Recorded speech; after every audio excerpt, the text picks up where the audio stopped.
अज्ञानतिमिरान्धस्य ज्ञानाञ्जनशलाकया चक्षुरुन्मिलितं येन तस्मै श्रीगुरवे नमः।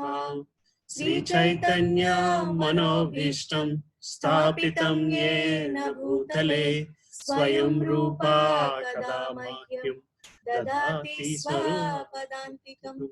वन्देऽहं श्रीगुरो श्रीयुतापदकमलं श्रीगुरो वैष्णवांश्च श्रीरूपं साग्रजाता सहगणा रघुनाथान्वितं तं सजीवं साद्वैतं सावधूतं परिजनसहितं कृष्णचैतन्यदेवं श्रीराधा कृष्णपदान् सहगणा ललिता श्रीविशाखान्वितांश्च।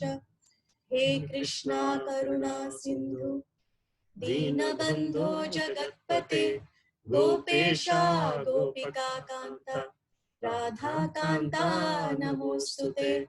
तप्त काञ्चना गौरांगी राधे वृन्दावनेश्वरी वृषभानुस्तुते देवी प्रणमामि हरिप्रिये। वाञ्छाकल्पतरुभ्यश्च कृपा सिन्धुभ्य एव च पतितानां पावनेभ्यो वैष्णवेभ्यो नमो नमः। जय श्री कृष्ण चैतन्य प्रभु नित्यानंद श्री अद्वैत गदाधर श्रीवासादि गौरभक्तवृंद। हरे कृष्णा कृष्णा कृष्णा हरे हरे हरे रामा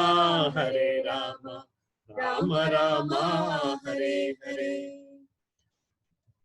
ओम नमो भगवते वासुदेवाय। ओम नमो भगवते वासुदेवाय। ओम नमो भगवते वासुदेवाय। नारायणं नमस्कृत्यं नरं चैव नरोत्तमं देवीं सरस्वतीं व्यासं ततो जयमुदीरयेत्। नष्टप्रायेषु अभद्रेषु नित्यं भगवतसेवया भगवते उत्तमश्लोके भक्तिर्भवति नैष्टिकी।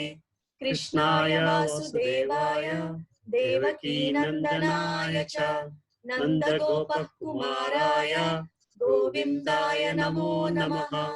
नमो महावदन्याय कृष्णप्रेमप्रदायते कृष्णाय कृष्णचैतन्य नामिने गौरद्विषे नमः। पङ्कजनाभाय नमः पङ्कजमालिने नमः पङ्कजनेत्राय नमस्ते पङ्कजाङ्घ्रे।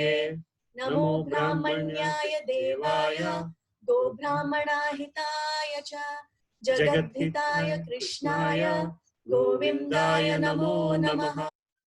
नमो विष्णुपदाय कृष्णपृष्ठाय भूतले श्रीमते भक्तिवेदान्त स्वामिनिति नामिने।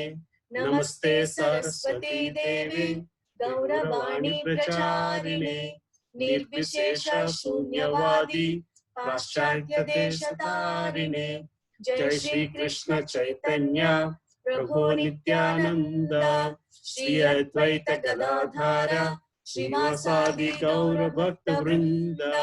हरे Krishna Krishna Krishna Hare Hare Hare Ram Ram Ram Hare Hare.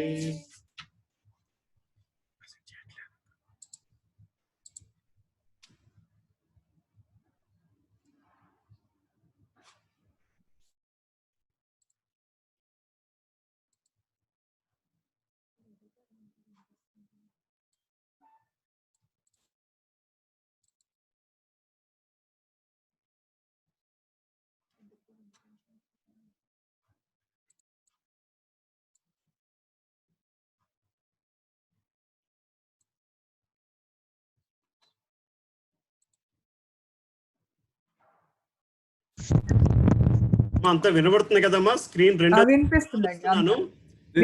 Sir. You can see this screen with the Krishna feet and yeah. Can you see this? Can you see the screen with Krishna feet? Yes, and yes. Right. So అందరూ కూడా ఇప్పుడు ఈ రోజు లాక్డౌన్ లో ఉన్నాం కదమ్మా. సో లాస్ట్ వీక్ మాకు ఈ సెషన్ అయింది, రియలైజేషన్స్ ఫ్రమ్ లాక్డౌన్ అని. సో ఈ సెషన్ చాలా బాగుంది, కరెక్ట్ గా ఉంది అనిపించి నేను కూడా ఇవాళ టాపిక్ ఈ సెషన్ తో స్టార్ట్ చేద్దాము అని అనుకున్నాం అన్నమాట. ఈ రియలైజేషన్స్ ఫ్రమ్ లాక్డౌన్ స్క్రీన్ కనబడుతుంది కదండి?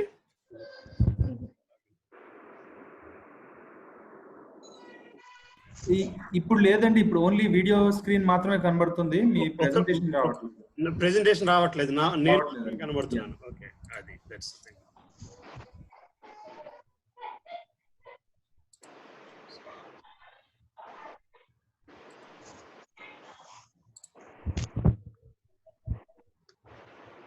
ఒక్క నిమిషం అమ్మా, నాకు కొంచెం అలవాటు లేదు. ఇది ఆఫీస్ మీటింగ్స్ అయితే అలవాటు ఉంది, కానీ ఇప్పుడు వస్తుందమ్మా? కనిపిస్తుందండి. So good. ఎలా ఉన్నారమ్మా అందరూ? లాక్డౌన్ ఏం చేస్తున్నారు? ఎంతమంది మనం ఇదివరకు నేర్చుకున్న సెషన్స్ మీద సెషన్స్ ని దృష్టిలో పెట్టుకుని చాంటింగ్ చేయడం అది ఏమైనా మొదలు పెట్టారా? చాంటింగ్ అయితే చేస్తున్నాం ప్రభుజీ. ఓకే, ఎన్ని రౌండ్స్ చేస్తున్నారమ్మా? క్లాసులకు వచ్చిన దగ్గర నుంచి, మీరు ఆ మాల్ ఇచ్చిన దగ్గర నుంచి చేస్తున్నాం ప్రభుజీ. అవునా? ఎన్ని రౌండ్స్ చేస్తున్నారమ్మా రోజుకి? ఒక్కసారి ప్రభుజీ. ఒక్కసారి చేస్తున్నారా? సరే, సాధ్యమైనంత వరకు అది చేసుకుంటే బాగుంటుంది. సో ఈ లాక్డౌన్ గురించి ఏదైనా మాట్లాడాలి అని చెప్పి మా శిక్ష గురు లీలానంద ప్రభుజీ గారు లాస్ట్ వీక్ ఈ టాపిక్ ఎంచుకున్నారు. సో నాకు కూడా అది నచ్చి ఆ టాపిక్ ని మనం కూడా కొంత డిస్కస్ చేయగలిగి బాగుంటుంది అనిపించింది. సాధ్యమైనంత వరకు తెలుగులో, ఇదంతా ఆయన ఇంగ్లీష్ లో ఉంది, నేను సాధ్యమైనంత వరకు తెలుగు పద్యాలు, తెలుగు శ్లోకాలు, ఫొటోస్ తీసి పెట్టగలిగాను. కానీ చాలా మటుకు ఇంగ్లీష్ లో ఉంది.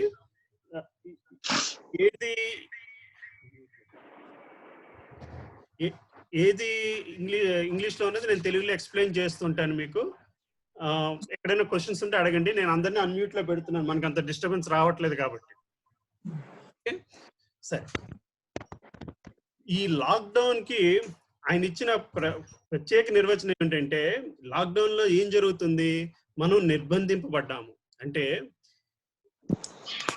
మనకి ఈ ప్రాబ్లం ఏంటో అర్థమవుతుంది. అంతవరకు మనకున్న ఫ్రీడమ్ ని మనము గుర్తించలేకపోయాము. ఒకసారి లాక్డౌన్కి వెళ్తే మనకి ఎంత బయట ఉన్న ఫ్రీడమ్ గుర్తించగలిగాము.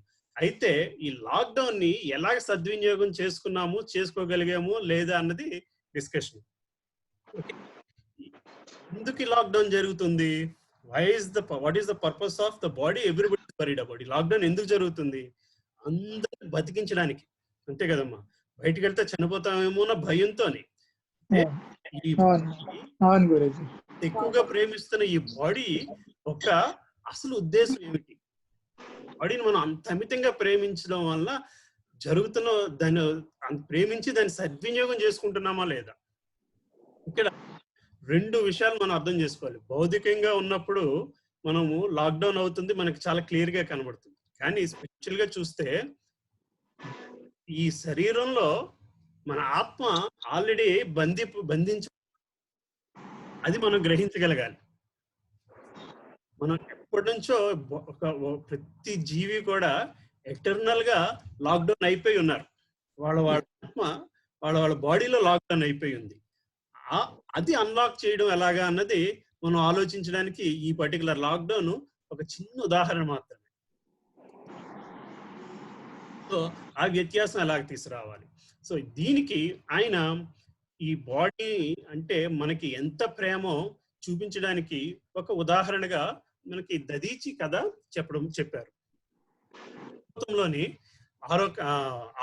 ఆరో క్యాంటోలో 10వ అధ్యాయంలో ఈ దదీచి వృత్తాంతం మనకి చాలా క్లియర్ గా ఈ బాడీ దానికి ఉన్న అభిమానం గురించి చాలా క్లియర్ గా ఉంటుంది. సో మీకు ఎంతమందికి వృత్రాసురుని కథ తెలుసమ్మా? వృత్రాసురుడు దదీచి మధ్య జరిగిన ధృతరాష్ట్రుడికి మధ్య జరిగిన గొడవ, దధీచి మహాముని గురించి ఎవరైనా విన్నారమ్మా? విన్నాం గాని స్వామి అంత గుర్తులేదు, ఎప్పుడో విన్నా గుర్తుంది ఆయన పేరు. సరే. సో మన ముందు దీని కథకి ముందు జరిగే చిన్న సందర్భం ఏంటంటే, ఇంద్రుడి ధృతరాష్ట్రునికి మధ్యన యుద్ధం జరుగుద్ది. దేవతలకి ధృతరాష్ట్రుడికి జరిగిన యుద్ధంలో దేవతలు ఓడిపోతూ ఉంటారు. ధృతరాష్ట్రుని చంపడానికి దేవతల మార్గం ఏముందయా అని అన్వేషిస్తే శ్రీ మహావిష్ణువు దగ్గరికి వెళ్తే మహావిష్ణువు చెప్పేది ఏంటంటే, దధీచి దగ్గరికి వెళ్ళండి, దధీచి శరీరంలోంచి ఆయన ఎముకలు తీసి ఒక ఆయుధం తయారు చేస్తే దానితో మాత్రమే వృత్రాసురుడు చనిపోతాడు అని వృత్రాసురుని చంపడానికి మన దధీచి నుంచి ఎముకలు కావాలి అంటే దధీచి అంత సులభంగా ఇస్తారా? ఆ మధ్యలో జరిగిన ఈ డిస్కషన్ అన్నమాట. ఈ 10 శ్లోకాలు దాని గురించి ఉన్నాయి. దాని గురించి ట్రై చేద్దాం. ఫస్ట్ శ్లోకం ఇది. శ్రీ భాదరాయణి రూవాచ ఇంద్రమేవం సమాధిస్య భగవాన్ విశ్వభావన తామిని మేషాణం తత్రైవాంతార్థ హరి. శ్రీ అనువాదం చదువుతున్నానమ్మా. శ్రీ ప్రభుపాదుల వారు రాసిన అనువాదం ఇది. శ్రీ సుఖదేవ గోస్వామి పలికెను. మనకి భాగవతం అంతా తెలుసు కదమ్మా. అది సుఖదేవ గోస్వామి పరీక్షిత్ మహారాజు మధ్య జరుగుతున్న కాన్వర్జేషన్. దీని గురించి ఒకసారి మాట్లాడుకున్నాం. పరీక్షిత్ మహారాజు సుఖదేవ గోస్వామి మధ్య జరిగే కాన్వర్జేషన్. అందుకు మనకు చాలా మటుకు భాగవత కథలో అంతా కూడా సుఖదేవ గోస్వామి పలికిన మాటలే వస్తూ ఉంటాయి. ఫస్ట్ శ్లోకం. శ్రీ సుఖదేవ గోస్వామి ఇట్లు పలికెను. విశ్వకారణ భగవానుడు ఆ రీతిగా ఇంద్రునికి ఉపదేశించిన పిమ్మట దేవతలు గాంచుచుండగా అంతర్హితుడయ్యాను. సో మహావిష్ణువు ఇంద్రునికి చెప్పాడు మాట. ఏదో విషయం చెప్పి అక్కడి నుంచి అదృశ్యమయ్యారు. సో ఆ నెక్స్ట్ శ్లోకంలో మనకి ఆ డిస్కషన్స్ వస్తుంటాయి.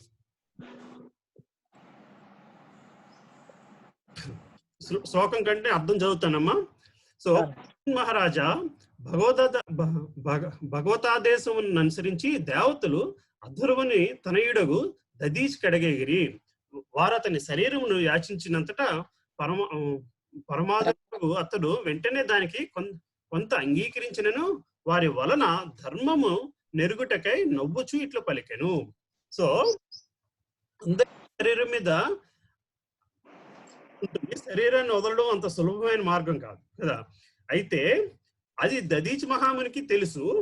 కానీ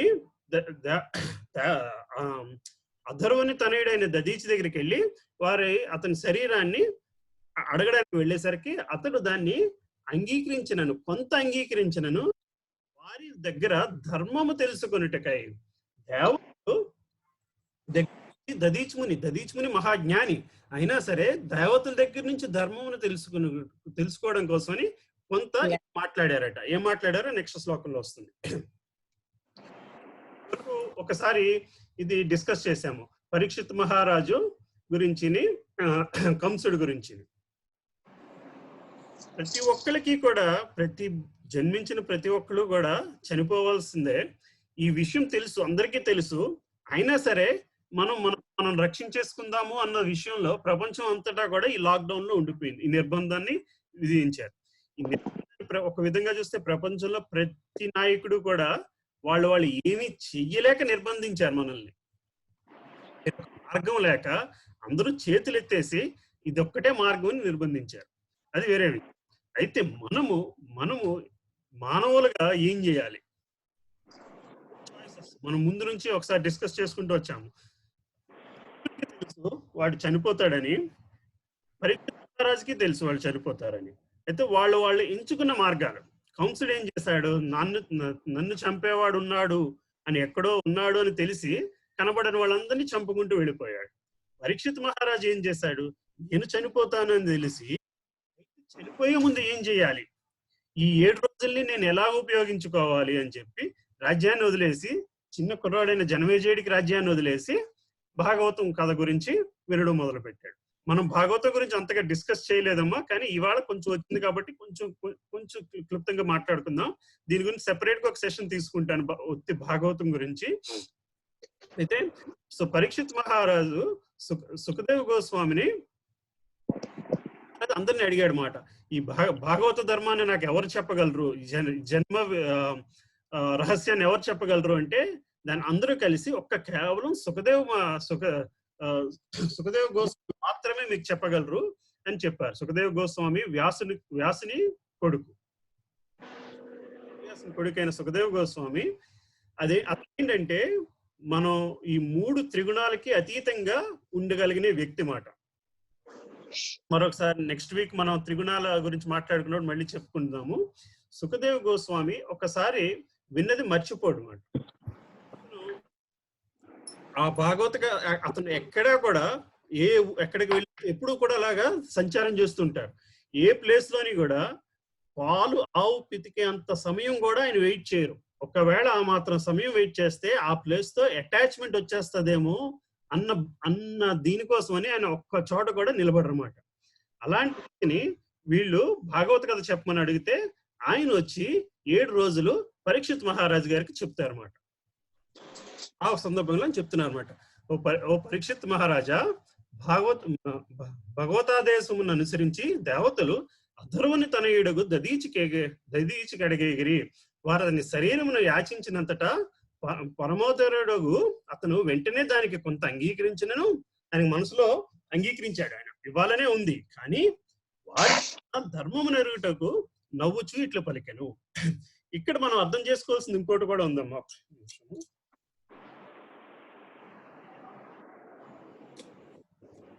అంతటి దేవతలు కూడా వాళ్ళకి వచ్చిన కష్టానికి ఒక మానవమూర్తి దగ్గరికి వచ్చి హెల్ప్ అయ్యారు. మనకి జనాలు చెప్తూ ఉంటారు కదా, స్వర్గవ్యాప్తిరస్తు అని. అలాంటి దీవెని కూడా మనకి ఎందుకు పనికిరాని దీవెని మాట. మీద బతుకున్నప్పుడు ఎవరైనా స్వర్గానికి వెళితే, ఎవరైనా మీకు స్వర్గానికి దారిచ్చినా సరే మనకు కావాల్సింది స్వర్గ ప్రాప్తి కాదు, వైకుంఠ ప్రాప్తి. మన ప్రయత్నంతో కూడా వైకుంఠ ప్రాప్తి వైపు ఉండాలి. స్వర్గ ప్రాప్తి కూడా మనకున్న పుణ్యం బట్టి స్వర్గంలో కొంతసేపు ఉన్నాక అది అయిపోయిన తర్వాత మళ్ళీ ఈ లోకానికో ఇంకో కింద లోకానికో వెళ్లాల్సిందే. సో ఈ నెక్స్ట్ శ్లోకానికి వెళ్దామా. నెక్స్ట్ శ్లోకం 3వ శ్లోకం. ఓ దేవతలారా, మరణ సమయమున తీవ్రము దుస్సహము వేదన భౌతిక దేహదారులకు జీవుల చేతను హరించును. ఆ వేదన గూర్చి మీకు తెలియదా? సో దదీచి ముని దేవతలతో ఇలా అన్నాడు మాట, చనిపోయేటప్పుడు ఎంతో బాధగా ఉంటుంది. మనం బాడీ వదలడం అంత ఈజీ కాదు. Demigods at the time of death, severe unbearable pain takes away the consciousness of all living entities who have accepted material bodies. Don't you know about this pain? చనిపోయేటప్పుడు విపరీతమైన బాధతో ఉంటుంది కదా, అలాంటి బాధని నేను ఎలా స్వీకరించి మీకు నా శరీరాన్ని వదిలేస్తానని అనుకున్నారు అని అడుగుతున్నాడు అన్నమాట. ఇగైన్ మళ్ళీ ఆయన కేవలం దేవతల ద్వారా ఆయన ధర్మాన్ని తెలుసుకుందాం అన్న ఉద్దేశంతో అడుగుతున్న ప్రశ్న. సో దానికి ఈ భౌతిక జగత్తునందు ప్రతి జీవుడు తన శరీరమునందే మిగులు అనురక్తుడై ఉండను. భౌతిక జగత్తు నందు ప్రతి జీవుడు తన శరీరం నుండి మిగులు అనురక్తుడై ఉండను. ప్రతి ఒక్కరికి కూడా వాళ్ళ శరీరం అంటే ఎక్కడ లేని అభిమానం, ఎక్కడ లేని అటాచ్మెంట్ ఉంటుంది. ఎందుకని మనం ప్రతి జీవుడు వాళ్ళు ఆత్మ శరీరము వేరు అని గుర్తించినంత కాలము అది ఉంటుంది. అది గుర్తించగలిగిన నాడు, అది గుర్తించి ప్రతి నిమిషము అది గుర్తించుకుని బిహేవ్ చేయగలడం అంత ఈజీ కాదు. మీకు ఈ ఎగ్జాంపుల్స్ లోని రమణ మహర్షి గురించి మాట్లాడిన వినే ఉంటారు. ఆయన ఎప్పుడు కూడా తన శరీరాన్ని కూడా ఆయన ఎప్పుడు నేను అన్న పదం వాడేవారు కాదు. ఆయన తన గురించి మాట్లాడాల్సి వస్తే దీన్ని అనేవారు. ఆయనకు ఒక రోజు ఒక చిన్న కురుపు వస్తే దీనికి శిస్తు చేసింది అనేవారు. ఆయన శరీరాన్ని ఆయన చూపెడుతూ ఆయన ఎప్పుడు కూడా ఆయన శరీరానికి వేరుగా చూసుకోగలిగేవారు.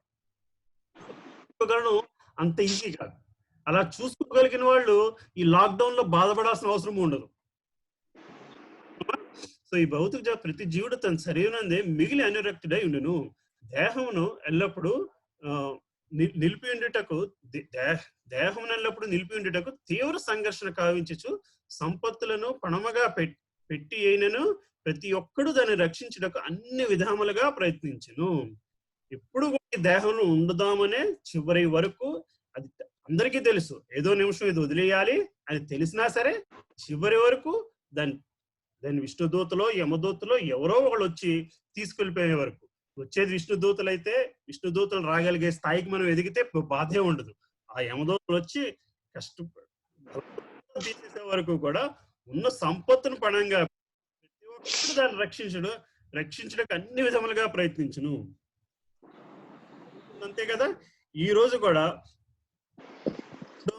వాళ్ళు ఇచ్చే రిలాక్సేషన్ టైంలో కూడా మీరు ఏదైనా సూపర్ మార్కెట్ కి ఎక్కడికి వెళ్తే అక్కడ క్యూలో నిలబడి ప్రతి ఒక్కళ్ళు కూడా ఈ రోజుకి కూడా they are still trying to show off their body. వాళ్ళ బాడీని చూపించడానికి, వాళ్ళ మేకప్ ని చూపించడానికి ట్రై చేస్తున్నారు తప్పితే ఇంత లాక్డౌన్ లో కూడా కంపాషనేట్ అనేది ఎక్కడా కనబడట్లేదు. మాంసం దొరకట్లేదని గొడవ పెడుతున్నారు కానీ దీనివల్ల వచ్చే ప్రాబ్లమ్స్ ని దేన్ని కూడా ఇంకా గుర్తించట్లేదు జనాలు.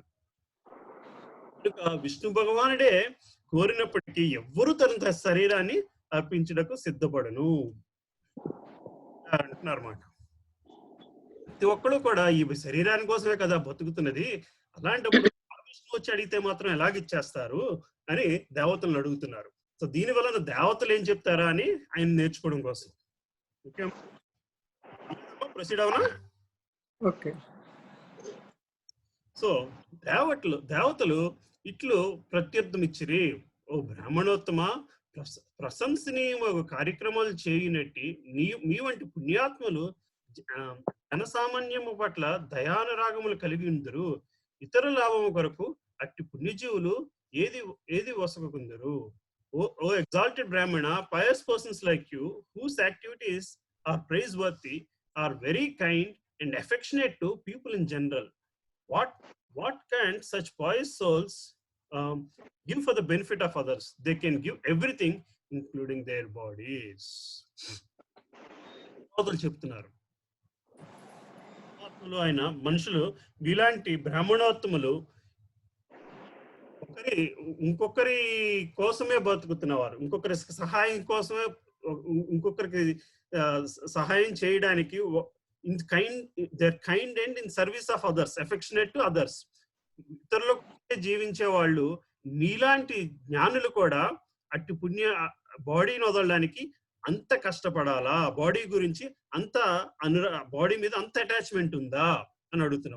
What can such pious souls give for the benefit of others? They can do everything.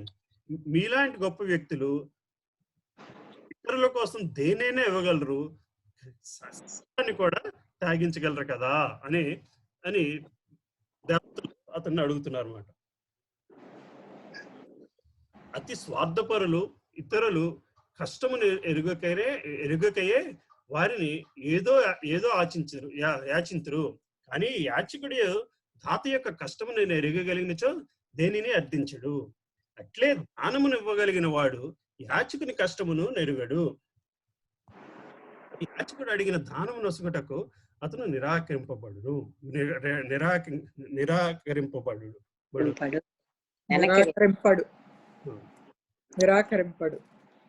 Those who are too self-interested beg something from others, not knowing of others' pain.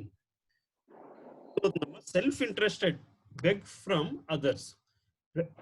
కేవలం తన గురించి, తన స్వార్థం గురించి ఆలోచించే వాళ్ళే అవతల వ్యక్తి నుంచి ఏదో ఒకటి ఆశిస్తారు. Knew the difficulty of the giver. అడుక్కునేవాడు కూడా అవతల వ్యక్తి యొక్క కష్టాన్ని అర్థం చేసుకుంటే వాడు he would not ask for anything. వాడి దగ్గర తీసుకోడు. ఒక్కోసారి ఇది దాన గుణం గురించి, దానం ఎలాగ చేయాలి, ఎలా తీసుకోవాలి వారి గురించి ఎక్స్ప్లెయిన్ చేస్తున్నారు. Similarly he who is able to give charity does not know the beggar's difficulty, for otherwise he would not refuse to give the beggar anything he might want as charity. ఒకసారి charity గురించి కూడా మనం మాట్లాడుకున్నామో లేదు గుర్తులేదు. Charity అనేది ఎంత చేయాలి,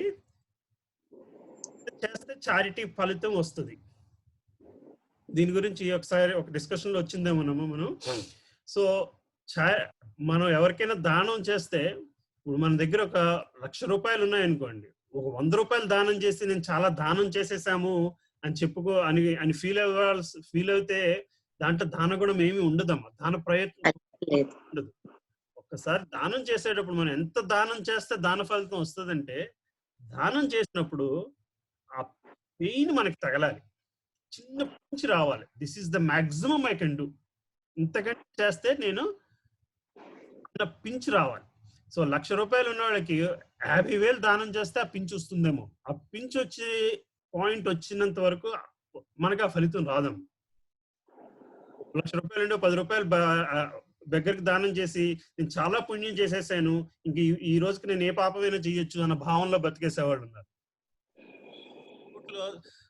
ఏంటది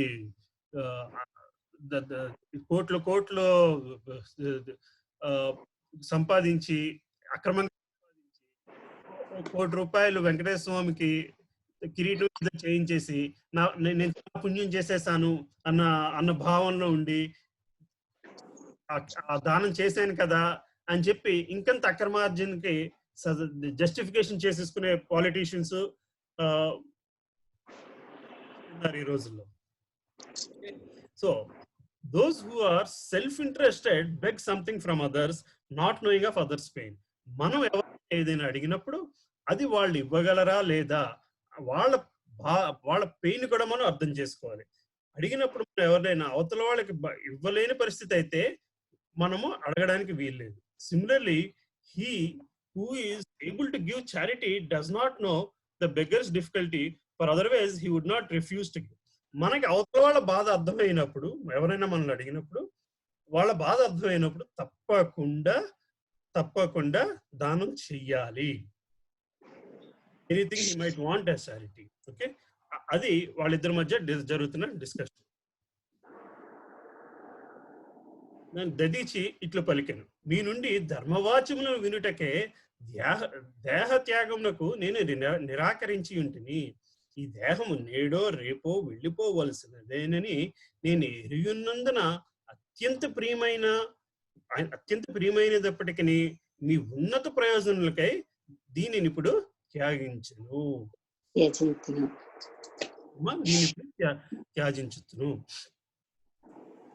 It says, Dadichi said, just to hear from you about religious principles, I refuse to offer my body at your request.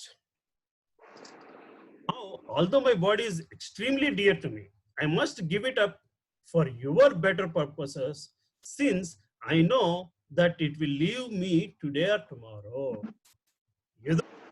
ఈ బాడీ నేను వదిలేయాల్సిందన్న విషయం నాకు చాలా క్లియర్ గా తెలుసు, కానీ మీ నుంచి ధర్మాన్ని తెలుసుకుందాం అన్న ఉద్దేశంతో నేను అట్లా అన్నాను. Okay, now I must give up your for better. నా బాడీ ఇవ్వడం దాని వలన మీకు ఉపకారం జరుగుతుంది కాబట్టి నేను బాడీని ఇవ్వడానికి నాకు ఎటువంటి అభ్యంతరము. అంటే మన బాడీస్ ఇచ్చేయాలని కాదమ్మా, బట్ ఆ స్టేట్ ఆఫ్ మైండ్ లోకి వెళ్ళగలిగితే ఈ లాక్డౌన్ అన్నది కూడా మనకి ప్రయోజనం ఏమిటో అర్థమవుతుంది. అవుతుందమ్మా? సో దాని ప్రయోజనం ఏమిటో అర్థమైన నాడు ఈ బాడీ మీద మనకున్న అటాచ్మెంట్ పోయి మనం బాడీ వేరు ఆత్మ వేరు అన్నది గ్రహించి మనం కేవలం ఆత్మని గ్రహించగలిగిన నాడు మనం దానికి కావాల్సిన, అంటే ఏం చేస్తే ఈ ఆత్మకి మరో బాడీ మరో జన్మ ఉండదు, మరో బాడీ తీసుకోవాల్సిన అవసరం లేని కార్యక్రమాల్ని మీద మనం శ్రద్ధ పెట్టి అటుపక్క మనం వెళ్ళగలుగుతాం. ఎంత సులభమైన కాదు, కానీ ఆ ప్రయత్నాన్ని చేయాలంటే ఇవి మనం డిస్కస్ చేయాలి, ఇటువైపు ఈ ఆలోచనలో మనం ఉండగలగాలి. నెక్స్ట్ శ్లోకం అమ్మా. దేవతలారా, దుఃఖభోగులకు జనుల ఏడ కరుణ కలుగక ధర్మము లేదా శాశ్వత కీర్తి అనేది ఉన్నత ప్రయోజనములకై అనినిత్యమును దేహమును త్యాగము చేయ స్థావరము చేతను శోచనీయుడగును. ఇట్లాగా ఆలోచించలేని వారు అంటే demigods, one who has no compassion for humanity. కోసం మనం ఆలోచన చేయలేని వాడు in the suffering and does not sacrifice his impermanent body. ఇది శాశ్వతం కాదు అని తెలుసున్నా సరే ఈ బాడీని, ఈ శరీరాన్ని మరొకరి ప్రయోజనం కోసం వాడకపోతే for higher cause of religious principles or eternal glory is certainly pitied. అలా హయ్యర్ కాజ్ అంటే బాడీని ఇంకొక ఉత్తమమైన కారణాల కోసం వాడలేక రిలీజియస్ ప్రిన్సిపల్స్ అంటే దేవుని సన్నిధిలోని దేవుని చేరుకోవడానికి వాడలేకపోతే ఈ శరీరాన్ని ఇట్స్ పిటీడ్ బై ఈవెన్ ఇమ్మూవబుల్ అంటే స్థావరముల చేతను శోచనీయబడను. స్థావరములు అంటే కదలని రాళ్ళు కూడా మనల్ని చూసి సిగ్గుపడతారు. స్థావరం లేని రాళ్ళు రప్పలు కూడా ఏంటి వీడు ఇలాంటి బతుకుతున్నాడు అని మనల్ని చూసి అనుకుంటాయంట. ఇదంతా మన స్క్రిప్చర్స్ లో ఉన్నదమ్మా. ఈ రోజు ఇది ఎవ్వరూ కూడా మనకి క్లాసెస్ లో చెప్పండి పాఠాలు ఇవన్నీ. దుఃఖభాగులకు జనులేడ కరుణ కలుగక ధర్మము లేదా శాశ్వత కీర్తి అనేది ఉన్నత ప్రయోజనములకై అనినిత్యము దేహమును త్యాగము చేయని వాడు స్థావరముల చేతను శోచనీయుడగును. అర్థమవుతుంది కదమ్మా? శ్లోకం 9. మనుషుడు ఇతర జీవుల దుఃఖమును గాంచి శోకించుచు వారి సుఖములను గాంచి ఆనందించినచో అతని పుణ్యాత్ములు దయాపరులైనను మహాత్ములచే అవ్యయమైనదిగా భావింపబడును. If one is unhappy to see the distress of other living beings, ఒకళ్ళు దుఃఖించినప్పుడు వాళ్ళ దుఃఖాన్ని అర్థం చేసుకుని మనం కూడా దాన్ని శోకించగలిగిన నాడు, ఒకరి సుఖాన్ని అర్థం చేసుకుని ఆనందించగలిగిన నాడు living being and happy to see others happiness. Okay, ఇంకొకళ్ళు ఆనందంగా ఉండాలి అని, ఇంకొకళ్ళు ఆనందంగా ఉన్నప్పుడే మనం ఆనందం చెందగలిగినప్పుడు happiness. His religious or appreciated as imperishable by exalted persons who are considered pious and benevolent. అటువంటి వ్యక్తులనే పుణ్యాత్ములు దయాపరులైన వారు మహాత్ములచే అవ్యయమైనదిగా భావింపబడను. అది హైయెస్ట్ వే ఆఫ్ లివింగ్, అది ఉత్తమమైన విధంగా మహాత్ములు భావించరు కదమ్మా.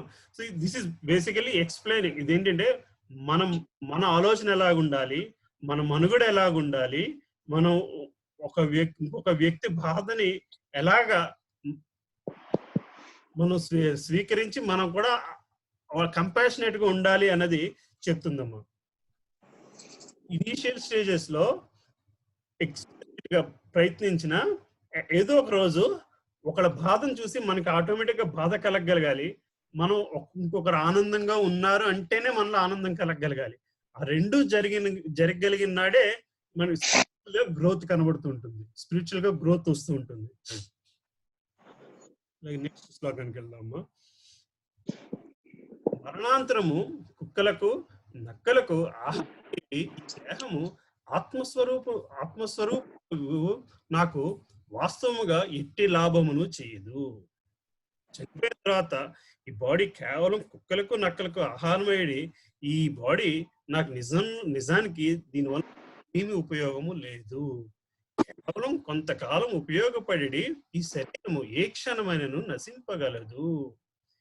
దేహమును దానికి సంబంధించిన సంపత్తులను బంధువులను ఇతరుల లాభం కొరకై వినియోగించవలను. లేనిచో అవి దుఃఖ కారణములే అగును. ఈ శరీరము ఒకసారి మనం సత్సంగంలో ఇంకా మనం అంత డీప్ గా వెళ్ళలేదు, మనం లైఫ్ డెత్ గురించి మాట్లాడుకోలేదు. కానీ మనం జరిగిన 4-5 సెషన్స్ లో కూడా మాట్లాడుకున్నాం.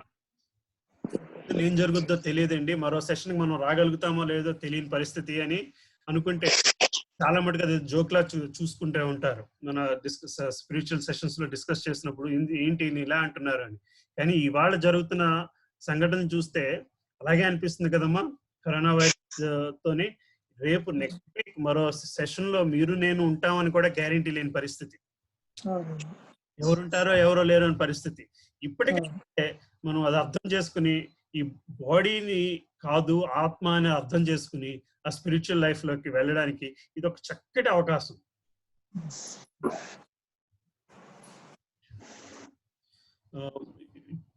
It is unusable only for short. It is usable only for short time and may perish at any moment. ఏ నిమిషమైనా సరే ఈ శరీరం పడిపోతుంది అన్నది గ్రహించగలగాలి. ఈ సందర్భంగా మనం ఒకసారి ధర్మరాజు యక్షుడికి మధ్యన జరిగిన డిస్కషన్ కూడా మనం మాట్లాడుకున్నాం. తెలుసు కదమ్మా యక్ష ప్రశ్నలు. ధర్మరాజు తమ్ముళ్ళని చెరువు దగ్గర మూర్చపడితే యక్షుడు ఆయన ప్రశ్నలు అడుగుతాడు. ఒక క్వశ్చన్ అడుగుతాడు అనమాట. అన్నిటికంటే ఎక్కువ ఆశ్చర్యకరమైన విషయం ఏమిటి అని అంటే ధర్మరాజు చెప్పిన విషయం ఏంటంటే చుట్టూరు ప్రతి మనిషి తన చుట్టూరు ప్రతి చావును చూస్తాడు, కానీ ఆ చావు తన దాకా వస్తుంది అని ఎప్పుడు కూడా అనుకోడంట. అది చాలా ఆశ్చర్యకరమైన విషయం అంట. తను మాత్రం ఎప్పటికీ బతికుండిపోతానే అని అనుకుంటాడంట. ఒక పక్క సవాళ్ళని చూసినా సరే. పరిస్థితి కూడా అలాగే ఉంది. ఇవాళ రోజు టీవీలో చూపెడుతున్నారు. న్యూయార్క్ లో అయితే ఎవరి శవం ఏదో కూడా తెలియదు, ఎవరిది ఎలాగ పాచి పెడుతున్నారో కూడా తెలియదు, గుట్టల పోసి పాచి పెడుతున్నారు. అయినా సరే ఇవాళ బ్రాంచీ షాప్ దగ్గర ఉన్న లైన్లు చూస్తే వీళ్ళెవ్వరికీ అది ఏమి పట్టట్లేదు. కొంచెం కూడా ఈ బాడీ వెళ్ళిపోతుంది, ఇది కాదు దీని పర్పస్ అని ఎవరు ఆలోచించండి. ఇక్కడనే కాదు, ప్రతి బ్రాంచీ షాప్ ఎగ్జాంపుల్ చెప్తున్నా, ఇక్కడనే కాదు, అమెరికాలోనే అలాగే ఉంది, ప్రతి చోట అలాగే ఉంది.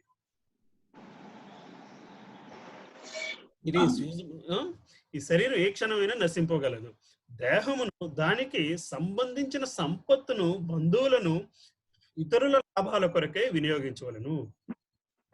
కానీ దానికి సంబంధించిన సంపత్తును మనం ఈ శరీరం అనుభవిస్తున్న రిచెస్ ని, రిలేటివ్స్ ని, ఫ్రెండ్స్ ని, మనకున్న ఈ శరీరానికి ఉన్న మిత్రులు, ఈ శరీరానికి ఉన్న బంధువులను ఇతరుల లాభాల కోసం వినియోగించవలెను. లేనిచో అది దుఃఖ కారణములే అవ్వను. కోసం ఉపయోగించలేకపోతే మనకున్న సంపద, ఈ బాడీకి ఉన్న సంపద, ఈ సంపద ఈ బాడీది అని సొసైటీ గుర్తించినప్పుడు ఈ పర్టికులర్ మిత్రులు మనల్ని, పర్టికులర్ బంధువులు మనల్ని మన బాడీతోనే రికగ్నైజ్ చేస్తున్నారు. అట్లా ఉన్న బంధువుల్ని మిత్రుల్ని కూడా ఇంకొకళ్ళ లాభం కొరకు ఉపయోగించలేకపోతే, ఇంకొకళ్ళ కష్టాన్ని అర్థం చేసుకుని వాడుకోలేకపోతే ఇవన్నీ దుఃఖ కారణాలే. Be source of tribulation and misery. అలా చేయలేని పరిస్థితిలో ఈ మనం చేసేదంతా కూడా దుఃఖ కారణాలే అవుతాయి. నెక్స్ట్ శ్లోకమా 11. శ్రీ సుఖదేవ గోస్వామి పలికెను. తనయుడగు దదీచిముని ఆ విధంగా దేవతల సేవ కొరకు శరీర త్యాగం చేయుటకై నిశ్చయించుకొనెను. దదీచిముని, అది అధర్వుని తనయుడైన దదీచిముని ఇవంతా ఎక్స్ప్లెయిన్ చేసి దేవతల సేవ కోసం శరీర త్యాగం చేయుటకై నిర్ణయించుకున్నాడు. తన ఆత్మను భగవత్ చరణారవిందముల అతను పంచభౌతిక దేహములను త్యాగించాను. ఆత్మని భగవంతుని సన్నిధిలో నిలబెట్టి తన బాడీని వదిలేశారు. Swami said, Dadish Muni, the son of Atharva, thus resolved to give his body to the service of the demigods. He placed himself, the spirit soul, at the lotus feet of the Supreme Personality of the Godhead, and in this way gave up his gross material body made of 5 elements. మన శరీరం ఈ పంచభూతాలతో నిండి ఉన్నది అని మరొకసారి గుర్తు చేయడం కోసం ఇక్కడ వాడిన పదాలు అవి. ఈ పంచభూతాలతో నిండి ఉన్న సుఖదేవ గోస్వామి భగవంతుని పాదాల దగ్గర నుంచి తన శరీరాన్ని వదిలేశాడు. దదీచిముని తన ఇంద్రియాలను, ప్రాణమును మనస్సును బుద్ధిని నియమించి సమాధిమగ్నుడై సమస్త బంధములను తెంచుకొనెను. ఆ విధంగా అతను భౌతిక దేహం నుండి ఇట్లు వేరయ్యను ఎరుగుజాలకపోయాను. When he controlled his senses, life forces, mind and intelligence, and became absorbed in trance. But all his material bonds, he could not perceive how his material body became separated from himself, from his self. Senses control చేసుకుని, life forces ని control చేసుకుని, మనస్సుని, mind and intelligence, మనస్సుని బుద్ధిని నియమించి సమాధిమగ్నుడే and became absorbed in trance, సమస్త బంధముల్ని తెంచుకోగలిగాడు. పెయిన్ అన్నది లేకుండా బాడీని వాలంటరీగా వదిలేయగలిగాడు. పెయిన్ అన్నది లేకుండా బాడీని వాలంటరీగా వదిలేయగలిగారు. Godhijmuni controlled his senses, life and self. So అది జరగాలంటే మనకి కేవలము దేవుని భక్తి ఉండి ఆఖరి నిమిషంలో కూడా భగవంతుని గుర్తించుకోగలిగే, భగవంతుని చింతనలో ఉండగలిగినాడే అది జరుగుతుంది. అప్పటికప్పుడు రాదు. అలా జరగాలి అంటే అది ఈ రోజు నుంచి ప్రతి నిమిషము కూడా అది ప్రాక్టీస్ చేయాలి. ఆ ప్రాక్టీస్ చేయాలి ఏమా. సో ఒక నిమిషం అమ్మా, ఇక్కడ ఒక్క నిమిషం నేను ఆపుతున్నాను, కొంత డిస్టర్బెన్స్ వస్తుంది. 1-2 సెషన్స్ మ్యూట్ లో పెట్టమని మెసేజ్ పెట్టారు.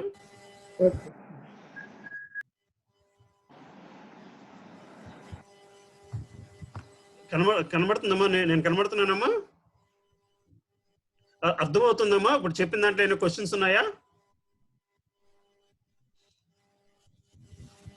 క్వశ్చన్స్ ఏమైనా ఉంటే అన్మ్యూట్ చేసి ఒకసారి మాట్లాడొచ్చమ్మా. సరే ప్రభుజీ. ప్రభుజీ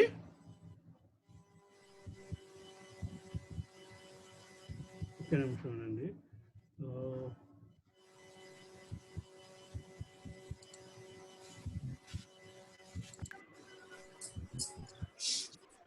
అర్థమవుతుంది కదమ్మా?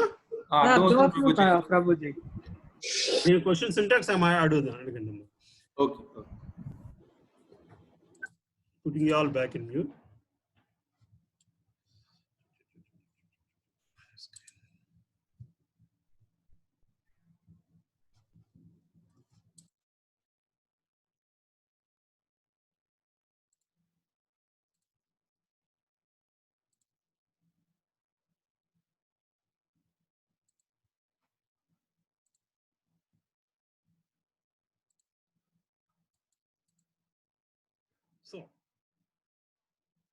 సో ఇప్పుడు మనం ఈ లాక్డౌన్ గురించి మాట్లాడుకుందాం. Realisations from lockdown. ఇందులో మనం నేర్చుకోవాల్సిన పాఠాలు ఏమిటి? So what does lockdown mean to A non devotee? భక్తుని కాని వారి దృష్టిలో ఈ నిర్బంధాన్ని ఎలాగ వాళ్ళు ట్రీట్ చేస్తున్నారు అంటే, భౌతికవాది, మెటీరియలిస్ట్ గా ఆలోచించే వాళ్ళు లాక్డౌన్ ని ఎలాగ ఆలోచిస్తున్నారు అంటే, మనం లాక్డౌన్ గురించి నేర్చుకోవాల్సిన పాఠాల ముందు ఇది కొంచెము వాట్ వీ షుడ్ అన్లర్న్, దేనిని ఏది చేయకూడదు అన్నది కూడా కొంచెం డిస్కస్ చేసి అప్పుడు మనం ఈ నిర్బంధం నుంచి నేర్చుకోవాల్సిన పాఠాల కోసం వెళ్దాము. ఓకే, మామూలుగా మెటీరియలిస్టిక్ గా ఆలోచించిన వ్యక్తి ఈ లాక్డౌన్ ని ఎలాగ తీసుకుంటున్నారు? ఫస్ట్ అండ్ ఫార్మోస్ట్ థింగ్ సోమరితనం, లేజినెస్. ఇవాళ రేపు చూస్తే ఈ లాక్డౌన్ నుంచి ప్రతి ఒక్కరు చేస్తున్న ఫస్ట్ పని ఏంటంటే 10-11 దాకా లెగకపోవడం. మా అపార్ట్మెంట్ కాంప్లెక్స్ లో చూస్తే 11 గంటలకు కూడాను డోర్ వాళ్ళ ఇళ్ళ దగ్గర ఇంకా బయట పెట్టిన పాల ప్యాకెట్లు అలాగే కనబడుతున్నాయి.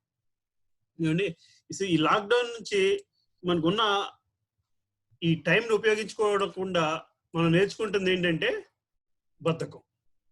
రెండోది మూర్ఖపు పట్టుదల. Okay, stubborn refusing to change one opinion or chosen course of action despite attempts to pursue one to do so, will not think beyond death. Completely body conscious as life fashion show needed. ఇంకా కూడా మనుషులు వాళ్ళు వాళ్ళ body consciousness ని ఎక్కడా తగ్గించుకోవట్లేదు. ఇవాళ రేపు ఇంకా కూడా గ్రూప్స్ లో డిస్కషన్, మా అపార్ట్మెంట్ కాంప్లెక్స్ లాంటి కాంప్లెక్స్ లో అయితే గ్రూప్స్ లో జరిగే డిస్కషన్స్ లో మెయిన్ ప్రాబ్లమ్స్ ఇంకా హెయిర్ కట్ ఎక్కడ జరుగుతుంది, హెయిర్ కలర్ ఎక్కడ జరుగుతుంది, ఏంటి ఇంకెక్కడైనా సరే, ఇంకా బేసికలీ ఈ ఏంటి ఫేషియల్స్ ఎవరు చేస్తున్నారా, ఈ డిస్కషన్స్ జరుగుతున్నాయి. ఇంకా కొంచెం పోతే మొన్నటిదాకా అంటే బ్రాంచీ షాపులు మూసేస్తారు, లేకపోతే సగం డిస్కషన్ అంతా కూడా ఎక్కడ మందు దొరుకుతుంది, మగవాళ్ళని లేదు ఆడవాళ్ళని లేదు, అందరూ కూడా చేస్తున్న డిస్కషన్ ఇదే. దీన్ని బెటర్ యూజ్ కి ఉపయోగించుకోకుండా ఇంకా పాత ఆలోచనలోనే ఉన్నారు, సెల్ఫ్ సెంటర్డ్. ప్రతి ఒక్కరు కూడా నాకు ఈ 2 నెలలకి సరిపడు ఏంటి రేషన్ ఉందా లేదా, 4 నెలలకు సరిపడు బియ్యం ఉందా లేదా, దాని గురించి ఆలోచిస్తున్నారు. కానీ ఇంకెవరి గురించి అయినా సరే, ఇంక బయట జరుగుతున్న ప్రాబ్లం గురించి కానీ, బయట జరుగుతున్న వాళ్ళు ఎలా ఉన్నారా అని కానీ ఆలోచించే చాలా తక్కువ జరుగుతుంది. స్టాక్ ప్రైసెస్ ఎలాగవుతున్నాయి, చాలా మటుకు గ్రూప్స్ లో గ్రూప్స్ లోని కనీసం 2-3 గ్రూప్స్ కేవలం ఇవే డిస్కషన్ జరుగుతుంది. అమెరికా మార్కెట్ పడిపోతుంది, ఆఫ్రికాలో స్టాక్ మార్కెట్ పెరిగిపోతుంది, యూరోప్ లో పడిపోతుంది. ఈ బయటకు వచ్చిన తర్వాత నా వాల్యూ ఎంత ఉంటుంది, ఎన్ని సున్నాలు ఇంకా మిగులుతాయి, బ్యాంక్ లో ఎన్ని సున్నాలు పోతున్నాయి, ఇదే గొడవ తప్పితే దీన్ని ఎలా ఉపయోగించుకుందాం అన్నది ఎవరు ఆలోచించట్లేదు. Keen to explore more new recipes. Time ఉంది కాబట్టి ఇప్పుడు చూస్తూ ఉంటే చాలా మటుకు మనుషులు పెట్టే బొమ్మలన్నీ ఇవే. ఈ రోజు నేను ఇది వండుకున్నాను, నేను అది వండుకున్నాను, మొన్న అది వండుకున్నాను, ఇంకా కూడా వాట్ యు కాల్ ఇట్, నాలుకని ఎలాగా సాటిస్ఫై చేద్దామనే తప్పితే కొత్త రెసిపీస్, కొత్త డ్రెస్లు, కొత్త ఆలోచన, కొత్త గేమ్స్, కొత్త ప్లెజర్స్, ఇంకా కూడా బాడీ ప్లెజర్స్ ని సాటిస్ఫై చేయడానికే వాళ్ళ ఆలోచనలన్నీ కూడాను. ఈ లాక్డౌన్ సమ్మర్ లో వచ్చింది, ఈసారి ఆవకాయ ఏం చేయాలి, మామిడి పళ్ళు ఎలా కట్ చేయాలి. ఓకే, డెస్పరేట్ ఫర్ వ్యాక్సిన్, నిర్విమంగా ప్రయత్నిస్తున్న దేనికి, వ్యాక్సిన్ గురించి. Jump out side show real life. ఎందుకని, ఒకసారి వ్యాక్సిన్ వస్తే ఏం చేయగలము, బయటికి వెళ్ళిపోయి మళ్ళీ మన మామూలు లైఫ్ లోకి వెళ్ళిపోదామని. అంతే తప్పితే ఈ లాక్డౌన్ వల్ల మనం ఒక్క నిమిషం పాజ్ చేసి ఈ ప్రాబ్లమ్స్ ఎందుకు వచ్చింది, సూపర్ ఎక్స్ప్లాయిటేషన్ ఆఫ్ ఎవ్రీథింగ్, ప్రతిదీ విపరీతంగా ఎక్స్ప్లాయిట్ చేసేయడం వల్ల వచ్చింది అని మాత్రం ఎక్కడా ఎవరు గ్రహించట్లేదు. అసలు ఇవాళ నిన్న మొన్న జరిగిన వైజాగ్ యాక్సిడెంట్ చూస్తే అదంతా ఇట్స్ పాలిమర్ కంపెనీ, ప్లాస్టిక్స్ తయారు చేసే కంపెనీ. ఈ రోజుకి కూడా అసలు ఈ కంపెనీ ఇక్కడ ఎందుకు ఉంది, దీన్ని ఇంకెక్కడికో జరిపేద్దామని ఆలోచిస్తున్నారు. కానీ అసలు ప్లాస్టిక్ ఈ కంపెనీ లేకముందు ఈ ప్లాస్టిక్ స్పూన్లు, ప్లాస్టిక్ కప్పులు వాళ్ళు చేసేది. ఇవి లేకుండా మనం బతకలేమా అని ఎవడో ఆలోచించట్లేదు. ఈ మనం చేతిలో తినే ఈ ప్లాస్టిక్ స్పూను, ప్లాస్టిక్ కప్పు ఇంతటి దారుణమైన రసాయనాల నుంచి వస్తుంది అని కూడా మనం ఎవరు ఆలోచించట్లేదు. ఇప్పుడు ఈ వ్యాక్సిన్ పరిస్థితి కూడా అలాగే ఉంది. ఎట్ ఎనీ కాస్ట్ ఏం జరిగినా పర్వాలేదు, మనకి వ్యాక్సిన్ వచ్చేయాలి. వ్యాక్సిన్ వచ్చేస్తే మళ్ళీ మన లైఫ్ మనం మామూలుగా వెళ్ళిపోవాలి. మళ్ళీ నా స్టాక్ మార్కెట్ లో నా మ్యూచువల్ ఫండ్స్, నా ఇది పెరిగిపోవాలి. పక్కన రియల్ ఎస్టేట్ వాల్యూ ఎలాగవుతుంది, ఎలా పెరుగుతుంది, ఇవన్నీ జరగాలి అంటే వ్యాక్సిన్ కావాలి. అంతే ఆలోచన తప్పితే వేరొక ఆలోచన లేదు. ఫ్రస్ట్రేషన్ అండ్ యాంగ్రీ, ఇవి జరగకపోవడం వల్ల ఏంటి జరుగుతుంది, ఇంక మిగిలిందల్లా గవర్నమెంట్ మీద ఫ్రస్ట్రేషన్, దేవుడి మీద కోపము, ఈ రిస్ట్రిక్షన్స్ మీద ఫ్రస్ట్రేషన్.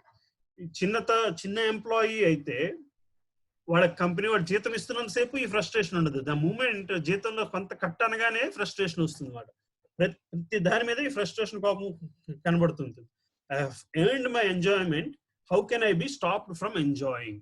ఇవాళ అమెరికాలో మీరు చూస్తే లాక్డౌన్ ఎత్తిమని అంత ఎక్కువ ఇవి జరుగుతున్నాయి. నిన్న మొన్న మెక్డానల్డ్స్ లోని, యుఎస్ లోని ఒకడెవడో కస్టమర్ మాస్క్ పెట్టుకోకుండా వచ్చాడు. సర్వ్ చేస్తున్న వాడు ఎంప్లాయర్, నువ్వు మాస్క్ పెట్టుకోలేదేమయ్యా అని అడిగితే వాడిని షూట్ చేసి పారేశాడు. వాడు ఇన్స్టెంట్ గా కాల్చి చంపేస్తాడు. నువ్వెవడు నా ఫ్రీడమ్ ని అడగడానికి. అంత ఆ స్టేజ్ లో ఉన్నారు వాళ్ళ జనాలు. ఫ్రస్ట్రేషన్ వాళ్ళు రేపు ఇక్కడ వదిలినా సరే, ఇక్కడ వదలకపోయినా ఇక్కడైనా అదే ఫ్రస్ట్రేషన్ వచ్చేస్తుంది. మనం చూస్తున్నాం కదమ్మా ఈ వలస కార్మికులు వాళ్ళ ఫ్రస్ట్రేషన్స్. వరి, మిగిలింది ఆందోళన. Worry where to find everything again for enjoyment. Okay, మా ఆఫీస్ లోని ఒక ఆయన్ని అడిగామాట, ఏమయ్యా ఎలాగుంది లాక్డౌన్ లోని మీ పేరెంట్స్ ఏం చేస్తున్నారు అంటే, మా అమ్మ ఎల్డర్లీ లేడీ, ఓల్డ్ పెద్ద ఆవిడకి ఒకటే కంప్లైంట్, పాత సీరియల్సే మళ్ళీ ఇస్తున్నారు. అది తప్పితే వేరే బాధ లేదు ఆవిడకి, మిగతాదంతా హ్యాపీగానే ఉంది. ఈ ఇంతకంటే మన వర్రీ ఏమీ లేదు. ఎందుకని లాక్డౌన్ ఎత్తేస్తే వర్రీ ఏంటంటే మళ్ళీ మన ఎంజాయ్మెంట్ ని కట్టేలు చేస్తున్నారని తప్పితే, అంత తప్పితే ఇంక వేరే బాధ లేని వాళ్ళు కూడా ఉంటున్నారు. నీడ్, ఇంకా దురాశ. Need to maximise from life increasing post lockdown plans. కూర్చుని మిగతాది చేస్తుంది ఏంటంటే, లాక్డౌన్ ఎత్తిగానే నేను అది చేయాలి, ఇది చేయాలి, ఆ ప్లానింగ్, ఈ ప్లానింగ్, అక్కడ ఇన్వెస్ట్ చేయాలి, ఇక్కడ ఇన్వెస్ట్ చేయాలి, ఇప్పుడు మార్కెట్ బాగుంటుంది అనుకుంటున్నాను, లాక్డౌన్ ఎత్తిగానే this right time to purchase a real estate purchase, ఈ ఇదంతా కూడా what is leading them, what is that driving that?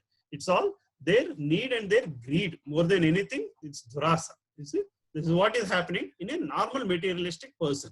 So then we'll start seeing what should happen in a normal Krishna conscious lo unna vyaktuలు ఎలా behave చేయాలి.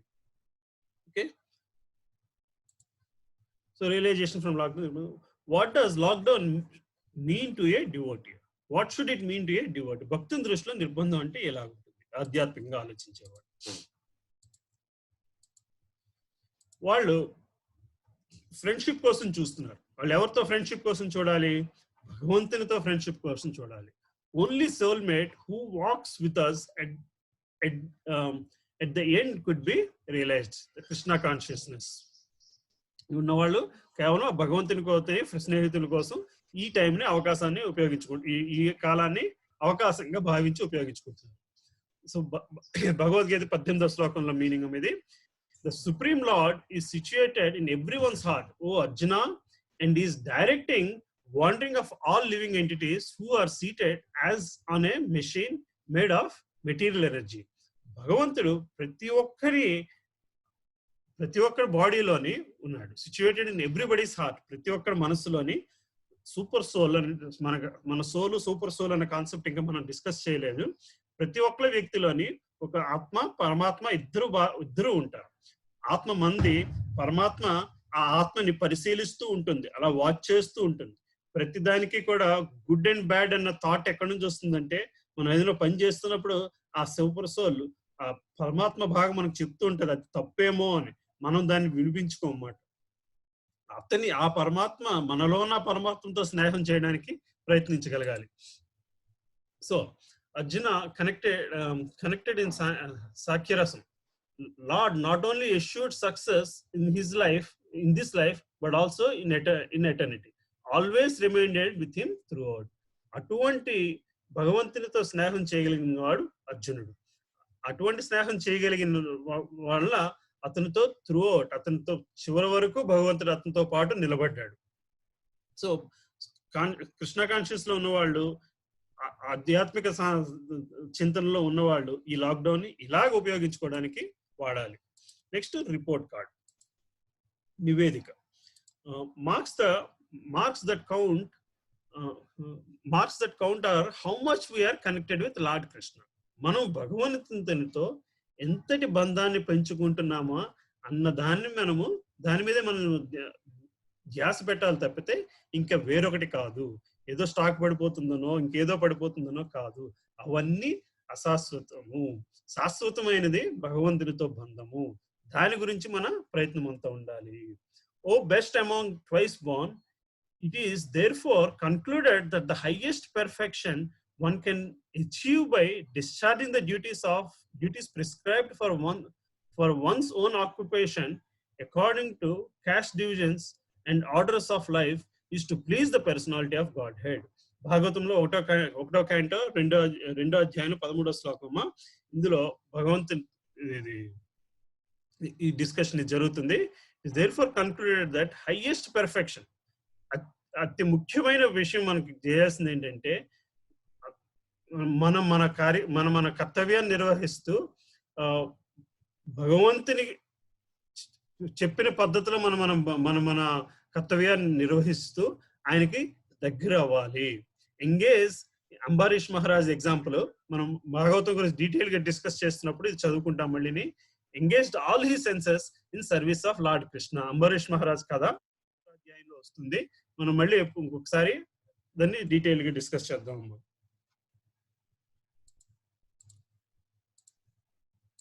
ఎండ్యూవర్ కృషి, మన కృషి అంతా ఎక్కడ ఉండాలి?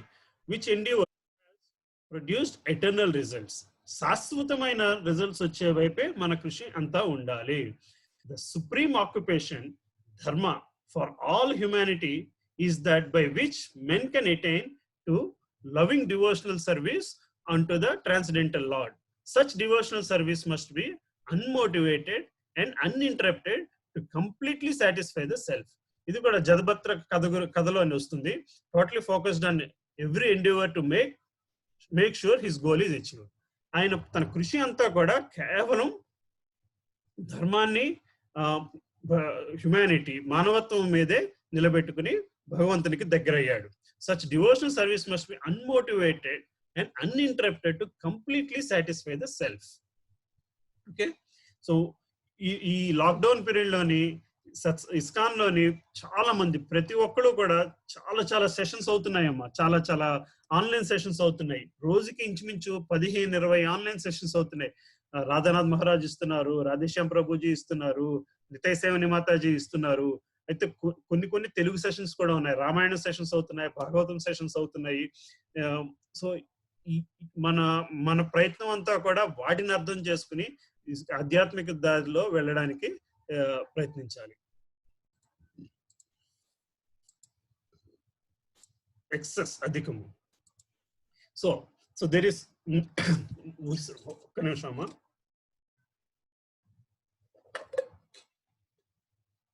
అధికం, word excess could be understood. Wealth could be, see, all that which cannot help you at the time of need is excess. My lord, sir, ఎంత అధికంగా ఉన్నా సరే, ఎంత డబ్బు ఉన్నా సరే, సో ప్రహ్లాదుని కథలోని ఆయనకి ఎంత రాజ్యం ఉన్నా, ఎంత ఇది ఉన్నా సరే, అంతటిని వదిలేసి ఆయన కేవలం కృష్ణ భక్తి మీద ఫోకస్ చేయగలిగాడు. మనందరికీ కూడా సో మినిమం అమ్మా ఎక్సెస్ అవసరం లేదు. ఎంతో మందితో కంపేర్ చేసుకుంటే మనకి 2 కాళ్ళు ఆడుతున్నాయి, 2 చేతులు పనిచేస్తున్నాయి, మాట్లాడగలుగుతున్నాం, చదవగలుగుతున్నాం, చూడగలుగుతున్నాం, రాయగలుగుతున్నాం. ఇవన్నీ చాలు. Basic things if you are able to do, that is sufficient. ఈ చిన్న కారణాలు చాలు భగవంతుని వేడుకోవడానికి, భగవంతుని మీద భక్తి చూపించడానికి. భగవంతునికి మనం చేయాల్సింది ఏమీ లేదు, కేవలం ప్రేమించాలంతే. మిగతావన్నీ కూడా ఆయన ఏమి అడగడు. కేవలం మనం భగవంతుని చేయాల్సింది నేర్చుకోవాల్సింది కేవలం ఆయన ప్రేమించడం మాత్రమే. ఆ ఒక్క విషయము చేయగలిగితే మిగతావన్నీ ఆటోమేటిక్ వచ్చేస్తాయి. పొద్దున్న నుంచి సాయంత్రం దాకా పూజ అక్కర్లేదు, భజన అక్కర్లేదు. ప్రతిరోజు ఆయనకి నైవేద్యం కింద ఏం చేస్తూ ఉంటారు చాలా మంది ఇళ్లలో, 4 పడిగి బందారో లేకపోతే 2 కిస్మిస్ లో పెడుతూ ఉంటారు. అది తప్పనట్లేదు. మీరు ఒక వ్యక్తిని ప్రేమించడం మొదలు పెడితే, మీరు మీ పిల్లల్ని ప్రేమిస్తే రోజు కిస్మిస్, రోజు పడిగి బందారా పెట్టి సాటిస్ఫై అయిపోతారా? లేదా రకరకాల కొత్త విషయాలు కొత్తగా చేసి పెడదాం అనిపిస్తుందా? ద మూమెంట్ ఆ భగవంతుని మీద ప్రేమ కలిగితే ఆటోమేటిక్ గా అలా జరుగుద్ది. మీరు మీ పిల్లల్ని ఎలా ప్రేమిస్తారో అదే విధంగా భగవంతుని ప్రేమించగలిగితే చాలు. మీ పిల్లలకి రోజు అదే పెట్టరు కదా, అలాంటి భగవంతునికి ఎందుకు రోజు అదే పెడుతున్నాము అన్న ఆలోచన రాగలిగింది అంటే that's sufficient. That's the first step మాట. అక్కడి నుంచి ఇంకా మీకు చుట్టుపక్కల ఉన్నది అంతా కూడా అవసరం లేదు. కేవలం ఏది భగవంతుని ప్రేమించడానికి ఉపయోగపడుతుందో అది మాత్రమే మీరు వాడుకుంటారు, అది మాత్రమే మీకు కనబడుతుంది. ప్రహ్లాద్ మహారాజ్ చేసిందంతా అదే. O Lord Narasimhadeva, O Supreme, because of bodily conception of life, embodied souls neglected and not cared for you by you cannot do anything for their betterment. Whatever remedies they accept, although perhaps temporarily beneficial, are certainly impermanent. For example, a father and mother cannot protect their child, a physician and medicine cannot relieve a suffering patient, and a boat on a ocean cannot protect a drowning man. Anyway, so ఇది భాగవతంలో ప్రహ్లాదుని కథ చెప్పుకున్నప్పుడు మళ్ళీ మనం చెప్పుకుంటాము. ఏడో అధ్యాయం అంతా కూడా, ఏడో కాండం అంతా కూడా ప్రహ్లాద్ చరిత్ర గురించి వస్తుంది. Total rejected all the powers of his father or anything and completely depended on lord Narasimha's name. అంతా వదిలేసి కేవలం భగవన్ నామస్మరణం, శ్రీ నారాయణ నామస్మరణం మీదే ఆధారపడ్డాడు ప్రహ్లాద్ రాజు. ఓకే, దాని గురించి చెప్తుందమ్మా ఇది. నెక్స్ట్, డిపెండెన్స్, దేవునిపై ఆధారపడడం. Clarity on who we all need to depend is found. No one else can save us. భగవద్గీతలో 11వ అధ్యాయం 55వ శ్లోకమా, my dear Arjuna, he who engages in my pure devotional service, free from the contaminations of fruitive activities and mental speculation, he who works for me, who makes me the supreme goal of his life, and who is friendly to every living being, he certainly comes to me. He who engages in my pure devotional service, కేవలం నా మీద భక్తి చూపించగలిగేవాడు, ఆ భక్తిని free from contaminations of fruitive activities and mental speculation, and he who works for me, కేవలం నా గురించి మాత్రమే పనిచేసేవారు, పని చేసిన దాని మీద ఏంటది అటాచ్మెంట్ లేకుండా దాన్ని డిటాచ్డ్ గా పనిచేసి కేవలం తన డ్యూటీ మాత్రమే చేయగలిగిన వాడు, who makes me the supreme goal of his life. ప్రతిదీ కేవలం భగవంతుని కోసమే చేస్తున్నాము అని భావించగలిగేవాడు, who is friendly to every living being. ప్రతి జీవితోని సమానంగా, ప్రతి జీవిని సమానంగా చూడగలిగిన వాడు, అతను తప్పకుండా నా దగ్గరికి వస్తున్నాడు. అది కేవలం దైవం మీద ఆధారపడి ఉంటే మాత్రమే జరుగుద్ది. Right time to die, as only the people who have gratitude will come to see you off. Right time to die, ఈ రోజు ఈ లాక్డౌన్ లో చనిపోగలిగితే కేవలం మీ మీద అభిమానం ఉన్న వాళ్ళు మాత్రమే వస్తారు. చాలా మందికి ఒక ఫ్యాంటసీ ఉంటుందమ్మా, చాలా మందికి నేను చనిపోయినప్పుడు వాళ్ళు వస్తారు, వీళ్ళు వస్తారు, వాళ్ళు నా గురించి అంత గొప్పగా మాట్లాడుకుంటారు, ఇంత గొప్పగా మాట్లాడుకుంటారని. ఇవాళ రోజు చనిపోతే బాడీ కూడా ఎక్కడికి వెళ్తుందో కూడా తెలియని పరిస్థితి. నిజానికి ఇవాళ ఇలాంటి కష్టకాలంలో చనిపోతే నిజంగా మిమ్మల్ని కరెక్ట్ గా అర్థం చేసుకున్న నలుగురు రాగలుగుతారేమో. న్యూస్ లో చూసారా లేదో, నెల్లూరులోని ఆ మధ్య ఒక 2 వారాల క్రితము ఒక డాక్టర్ చనిపోయారు. మీకు నేను ఫార్వర్డ్స్ లో వచ్చింది, నేను ఫార్వర్డ్ చేసానో లేదో గుర్తులేదు. ఆయన ఒక ఆర్థోపెడిషియన్, బోన్ సర్జన్, పెద్ద హాస్పిటల్ ఉన్నది, ఆయనకి సర్వీస్ చేస్తున్నారు. కానీ కరోనా వైరస్ పాజిటివ్ వచ్చింది. పాజిటివ్ రావడంతో ఆయన ఒక్కరికే కాకుండా ఫ్యామిలీని కూడా వచ్చింది. ఆయన పాజిటివ్ రావడంతో ఫ్యామిలీని క్వారంటైన్ చేశారు. అలాంటి సందర్భంలో ఆయన చనిపోయారు. కనీసం మిగతా ఫ్యామిలీ ఆయన ఇతనికి ఒంట్లో బాగోకపోతే అపోలో హాస్పిటల్ చెన్నై తీసుకెళ్లారు. చెన్నై హాస్పిటల్లో చనిపోతే ఆయన మళ్ళీ బాడీని వెనక్కి నెల్లూరు పంపించేశారు. ఫ్యామిలీ బాడీని చూడడానికి కూడా రావడానికి ఒప్పుకోలేదు, ఎందుకంటే ఫ్యామిలీ క్వారంటైన్ లో ఉంది. ఆ బాడీని ఏం చేయాలి ఎవరికి అర్థం కాక మార్చురీలో ఉంచారు. ఆయన హాస్పిటల్లో ఉన్నారు కాబట్టి మిగతా డాక్టర్స్ తీసుకెళ్లి ఫ్యూనరల్ తీసుకెళ్దాం అని చెప్పి శ్మశానానికి తీసుకువెళ్తే అక్కడ వాళ్ళు బాడీని కనీసం తీసుకురానివ్వలేదు. కరోనా వైరస్ బాడీ వచ్చిందని చెప్పి గొడవ పెట్టి డాక్టర్లు కొట్టడం మొదలు పెట్టారు. పెడితే వీళ్ళు బాడీని అక్కడే వదిలేసి పారిపోయి వచ్చేసారు. 3-4 అవర్స్ తర్వాత పోలీసులు అక్కడ సైట్కి వెళ్ళిన తర్వాత పోలీసులు పరిస్థితి చూసి మళ్ళీ తీసుకొచ్చి ఆ బాడీని మార్చురీలో పెట్టి అర్ధరాత్రి అప్పుడు 1 గంటకి ఎవ్వరు లేకుండా, ఎవ్వరు తెలియకుండా మొత్తం సెక్యూరిటీ పెట్టి దానికి ఒక ఎలక్ట్రిక్ క్రిమిటరీ దీంట్లోని బాడీని మొత్తానికి దహనం చేయాల్సి వచ్చింది. ఇవాళ పరిస్థితి అది. సో కేవలం దేవుని మీద ఆధారపడితే కానీ మనకి వేరే మార్గం లేదు.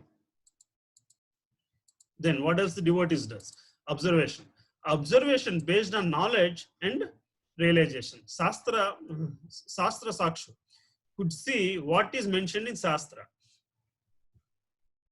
భగవద్గీత 8వ అధ్యాయం 15వ శ్లోకం.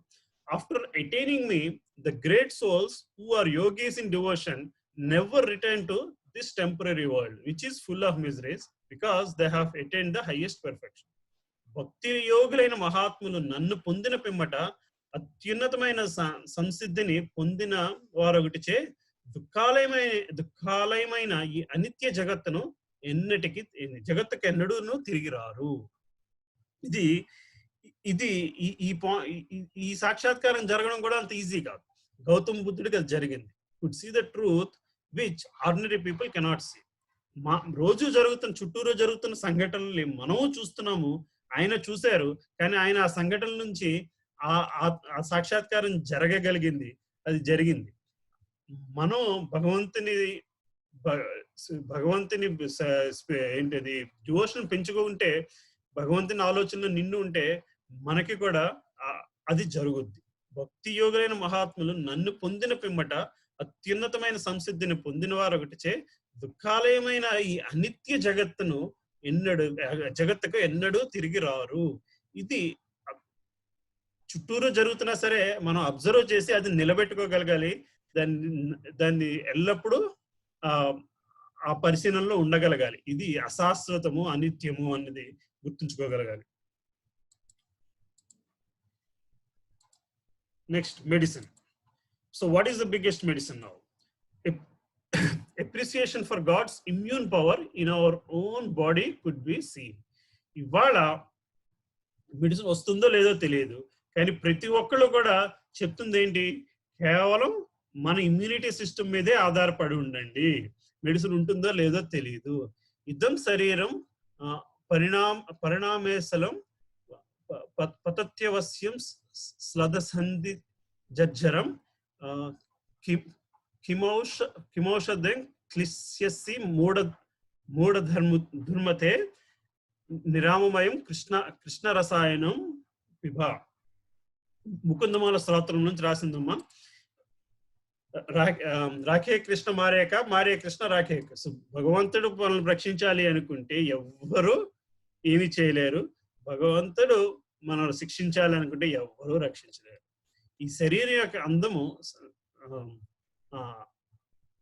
అందం సర్వమైనది. చివరికి శరీరము దాని okay, I'll just read it in English and come to Telugu. This body's beauty is fleeting, and at last the body must come to the death after its hundreds of joints have stiffened with old age. So why, bewildered fool, are you asking for medication? Just take Krishna Acceler, the one cure that never fails. ఈ శరీర యొక్క అందము నాశ్వరమైనది. చివరికి శరీరము దాని వందలాది ఎముకలు వృద్ధాప్యంలో గట్టిపడి తర్వాత మరణానికి లోనవుతుంది. కాబట్టి ఎందుకు మూర్ఖులారా మందులు అడుగుతున్నారు? కృష్ణామృతం తీసుకోండి, ఇది ఎల్లప్పుడూ విఫలము కాదు. ఓకే, ఇది మనం గ్రహించగలగాలి. So what is corona for materialist? We said it is laziness, obstinate, centered around me and mine, keen to explore more, desperate for action, obstructed, frustrated, and angry, and worrisome, and needs. That's all they take. Their perception of lockdown is.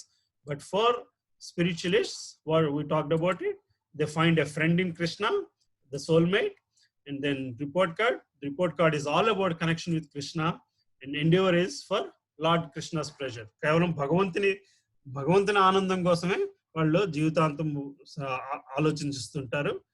Excess nothing saves except him. ఎంత మన చుట్టూరు ఏమున్నా సరే కేవలం కృష్ణుడు మాత్రమే నన్ను రక్షించగలడు అన్నది వాళ్ళు అర్థం చేసుకోగలుగుతారు. డిపెండెన్స్ ఆ కృష్ణుడి మీద వాళ్ళ ఆధారపడాలని నేర్చుకుంటారు. అబ్జర్వేషన్, ప్రతిదీ చుట్టూ జరుగుతున్న ప్రతి దాంట్లోని ఆయన పాత్ర ఉంది అని తెలుసుకోగలగాలి. మనకున్న మందు, ఔషధము కేవలం ఆయన కృప. His mercy is the only medicine. కేవలం భగవంతుని కృప మాత్రమే మనకి తగ్గిన ఔషధము. సో ఈ ఆధ్యాత్మిక చింతనలో ఉన్నవాళ్ళు ఈ లాక్డౌన్ ని వాళ్ళకు ఉన్న ఫ్రీడమ్ కిందే చూడాలి తప్పితే మరొక విధంగా కాదు. So So for devotee, hell or heaven, disease or healthy, does not make a difference. He is happy serving and experience love of Krishna. So భక్తుడికి స్వర్గమైన నరకమైన ఎటువంటి చింతన ఉండకుండా, ఆయనకి ఎటువంటి తేడా కనబడకుండా కేవలం కృష్ణుని సేవ చేయడానికి మాత్రమే తను ఆనందం పొందగలుగుతాడు. కేవలం కృష్ణ సేవలో మాత్రమే తన ఆనందాన్ని పొందగలుగుతాడు. So, oh mind, please drink the transcendental medicine of Sri Krishna's glories. It is the perfect medicine for curing the disease of bewilderment, for inspiring sages to engage their minds in meditation, and for tormenting the mighty Daitya demons. It alone is the medicine for restoring the three worlds to life and for bestowing unlimited blessings on Supreme Lord's devotees. Indeed, it is the only medicine that can destroy one's fear of material existence and lead one to the attainment of Supreme. So, మామూలు medicine గురించి ఆధారపడకుండా కేవలం కృష్ణుడి మీద మనస్సుని ధ్యానంలో పెట్టి ఆ కృష్ణ ప్రేమను పొందడానికి మనం కృషి చేస్తే ఈ మెటీరియల్ భౌతిక ప్రపంచం నుంచి బయటపడడానికి కేవలం భగవంతుడు మాత్రమే మనల్ని హెల్ప్ చేయగలడు. ఇది కూడా ముకుందమాల స్తోత్రంలోని శ్లోకం అమ్మా. So nobody can lock down a Krishna devotee. సో ఈ కృష్ణ సేవలో ఉన్న వాళ్ళని ఎవరు కూడా లాక్డౌన్ కింద భావించకుండా ఇది ఒక చక్కటి అవకాశం కింద భావించి స్పిరిచువల్ ప్రోగ్రెస్ కోసం మనం ప్రయత్నం చేయాలి. హరే కృష్ణ కృష్ణ కృష్ణ హరే హరే, హరే రామ రామ రామ హరే హరే. ఇంకొకసారి అన్మ్యూట్ చేస్తున్నాను. Just now the call completed regarding that bus design. అర్థమవుతుందమ్మా? అర్థమైందమ్మా? ఏమైనా క్వశ్చన్స్ ఉన్నాయా? అర్థమవుతుంది. ఏమైనా డిస్కస్ ఏమన్నా మీకు మీ లాక్డౌన్ ఎలాగుంది, ఎలాగ వాడుతున్నా, ఎలాగ ఉపయోగించుకుంటున్నారు అని అసలు లాక్ డౌన్ గురించి మీరు ఇంకొక 10-15 రోజుల ముందు చెప్పాల్సింది ప్రభుజీ. ఇంకా మేము బాగా ధ్యానం చేసుకునే వాళ్ళం. బాగా చెప్పారు ప్రభుజీ. చాంటింగ్ మాత్రం ఒక రౌండ్ కాదమ్మా, పెంచుకోండి. అంటే మేము విష్ణు ఒకటి చదువుతున్నాం ప్రభుజీ, లలిత సహస్రనామం చదువుతున్నాము. లాక్ డౌన్ మొదలెట్టిన దగ్గర నుంచి ఆ రెండు కంటిన్యూగా చదువుతున్నాం ప్రభుజీ. ఇంకా దాంతో ఇది ఒకసారి చేసుకుంటున్నా. అంటే దగ్గర 1.5 గంట పడుతుంది మాకు ఈ 3 చదివేసరికి. ఈ మధ్యలో పనోళ్ళు ఒకటి రావట్లేదు కదా ప్రభుజీ, ఇంకా అట్లా సరిపోతుంది టైం. సో అది ఒక లాక్డౌన్ వల్ల మనకి తెలుసు మనం పని వాళ్ళ మీద ఎంత ఆధారపడి ఉంటున్నాము అని. కానీ నిజంగా నాకైతే చాలా హ్యాపీగా ఉంది ప్రభుజీ. లాక్డౌన్ టైం సరిపోతుంది, ఈ చదువుకోవడానికి అటుకి టైం సరిపోతుంది ప్రభుజీ. లేకపోతే ఆ బయటికి తిరుగుడు, పనున్నా లేకపోయినా అట్టెళ్ళను ఇట్టెళ్ళను. నాకైతే చాలా హ్యాపీగా ఉంది. ఇది రేపొద్దున మళ్ళా స్కూల్ పిల్లలు స్కూల్కి వెళ్ళాలంటే అంత బాధగా ఉంది నాకు. ఓపెన్ అవుతుందంటే చాలా మందికి ఈ లాక్డౌన్ నుంచి రకరకాల పాఠాలు నేర్చుకోవాలమ్మా. చాలా ఏంటంటే మన సాంప్రదాయం అంతా కూడా 3 తరాలు 4 తరాలు ఒకే ఇంట్లో ఉండే సాంప్రదాయం, పాత పద్ధతి అంతా అది. ఇప్పుడు వచ్చిన ఈ కొత్త ఉద్యోగాలు, కొత్త న్యూక్లియర్ ఫ్యామిలీస్, కుటుంబాలు విడిపోయి ముక్కలైపోయి కూడా అలాగే నిజంగా 3 తరాలు 4 తరాలు ఒకే ఇంట్లో ఉన్న వాళ్ళకి లాక్డౌన్ అంత కష్టం అనిపించట్లే. ఫ్యామిలీ కలిసిమెలిసి ఉంటున్నారు ప్రభుజీ. అటు ఇటు అయిపోకుండా ఒక చోట ఉన్నట్టుగా హాయిగా ఉంది. ఆఫీసు ఎంత దూరమో ఈ రోజు తెలిసి వస్తుంది లాక్డౌన్ అయిందా. ఆఫీస్ ఎంత దూరం అయినా పర్వాలేదు అన్న భావనలో బతికే కూడా ఈ రోజు ఇంటి పక్క నుంచి ఆఫీస్ ఉంటుంటే బాగుండు. శాస్త్రం ప్రకారం మనం ఎంతో దూరం వెళ్ళకూడదు, కడుపు కోసం దూరం వెళ్ళకూడదు అనేది శాస్త్రం చెప్తుంది. శాస్త్రం ప్రకారం ఏ జంతువు కూడా 1 కంటే ఎక్కువ వెళ్ళదు. మనిషి దేశాలు వెళ్ళిపోతున్నాడు. అది ఇప్పుడు అదంతా కూడా ఈ రోజు లాక్డౌన్ లో బాధ కనబడుతుంది. స్పెషల్ గా ఫారిన్ నుంచి ఈ రోజు ఎవరైనా రావడానికి ఎంత కష్టమైన పని కూడా. ఎవరికైనా ఏమైనా హాస్పిటలైజేషన్ అయితే వాళ్ళు 2 వారాలు క్వారంటైన్ లో గవర్నమెంట్ క్వారంటైన్ రేపటి నుంచి. ఆ తర్వాత 2 వారాలు ఇంట్లో క్వారంటైన్ లో ఉంచాలి. ఆ తర్వాత ఇంక 4 వారాలు వాళ్ళు ఉన్న తర్వాత ఇంకా వాళ్ళు వచ్చిన పనే అవుతుంది. ఇది మరి జనాలు అర్థం చేసుకుని కొంత ఆలోచన మారితే బాగుంటుంది. ఈజీ కాదు. వ్యాక్సిన్ వచ్చేస్తే మాత్రం ఆలోచన మారదు. ఇంకొంచెం సఫరింగ్ వస్తున్న కొద్దీనే ఆలోచన మారుతుంది. అది. సో ఇవాళ సెషన్ అయితే నేను ఇది మామూలుగా మనం మాట్లాడుకున్న ఫస్ట్ 4 సెషన్స్ గురించి ఫస్ట్ 3 సెషన్స్ గురించి ఒక్కసారి రివైజ్ చేసుకుందాము అని అనుకుంటున్నాను. చేసుకుందామా? ఇంకేమైనా డిస్కస్ చేసుకుందామా? సరే అయితే వీటిలో పెడుతున్నాను.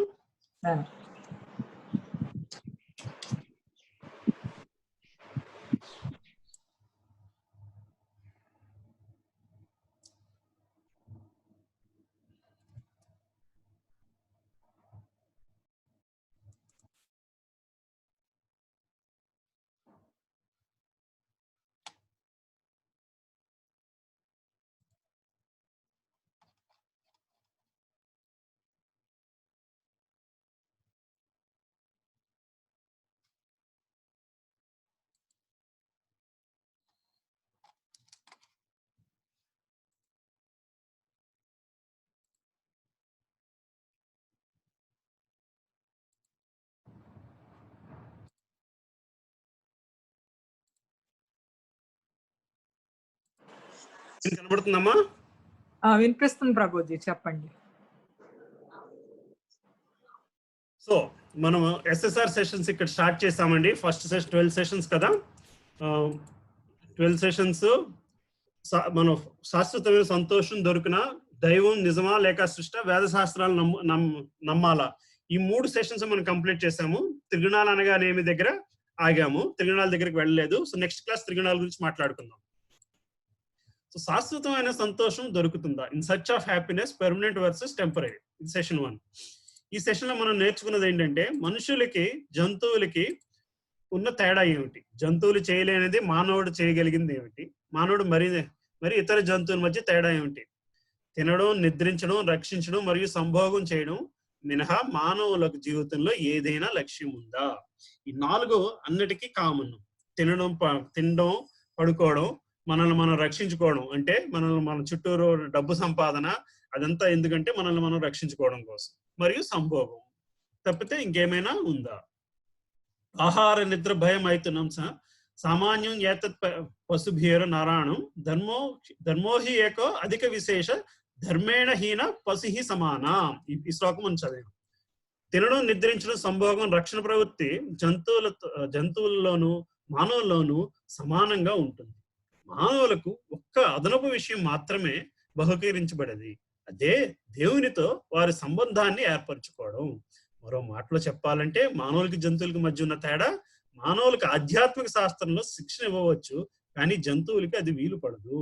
ఏ మానవుడైనా ఆధ్యాత్మిక జీవితం గురించి తెలుసుకోవడానికి ప్రయత్నించకపోతే అతడు ఒక జంతువుతో సమానంగా పరిగణించబడతాడు. ఈ రోజు చూస్తే లాక్డౌన్ లో ప్రతి ఒక్కళ్ళ ఆలోచన 4. తినడానికి ఉందా, పడుకోవడానికి హ్యాపీగా ఉందా, టైం ఉంది కదా అని సంభోగం, లేదు మిగతాదంతా కూడా వాళ్ళ స్టాక్ మార్కెట్, ఈ గొడవే, సెక్యూరిటీ తప్పితే ఇంక వేరేది లేదు. ఎక్కడా కూడా దేవుడిని మీరు చూస్తే మన లాక్డౌన్ లో ఇచ్చిన ఫస్ట్ ప్రిన్సిపల్ కూడా ముందు రిలీజియస్ గ్యాదరింగ్స్ ని ఆపేశారు. అది ఇప్పుడప్పుడే ఓపెన్ అవ్వదంట. అది ఎప్పుడు ఓపెన్ అవుతుందో కూడా తెలియదు. అది అంత ఇంపార్టెంట్ కాదు అని గవర్నమెంట్ కూడా డిసైడ్ చేసి వదిలేసింది.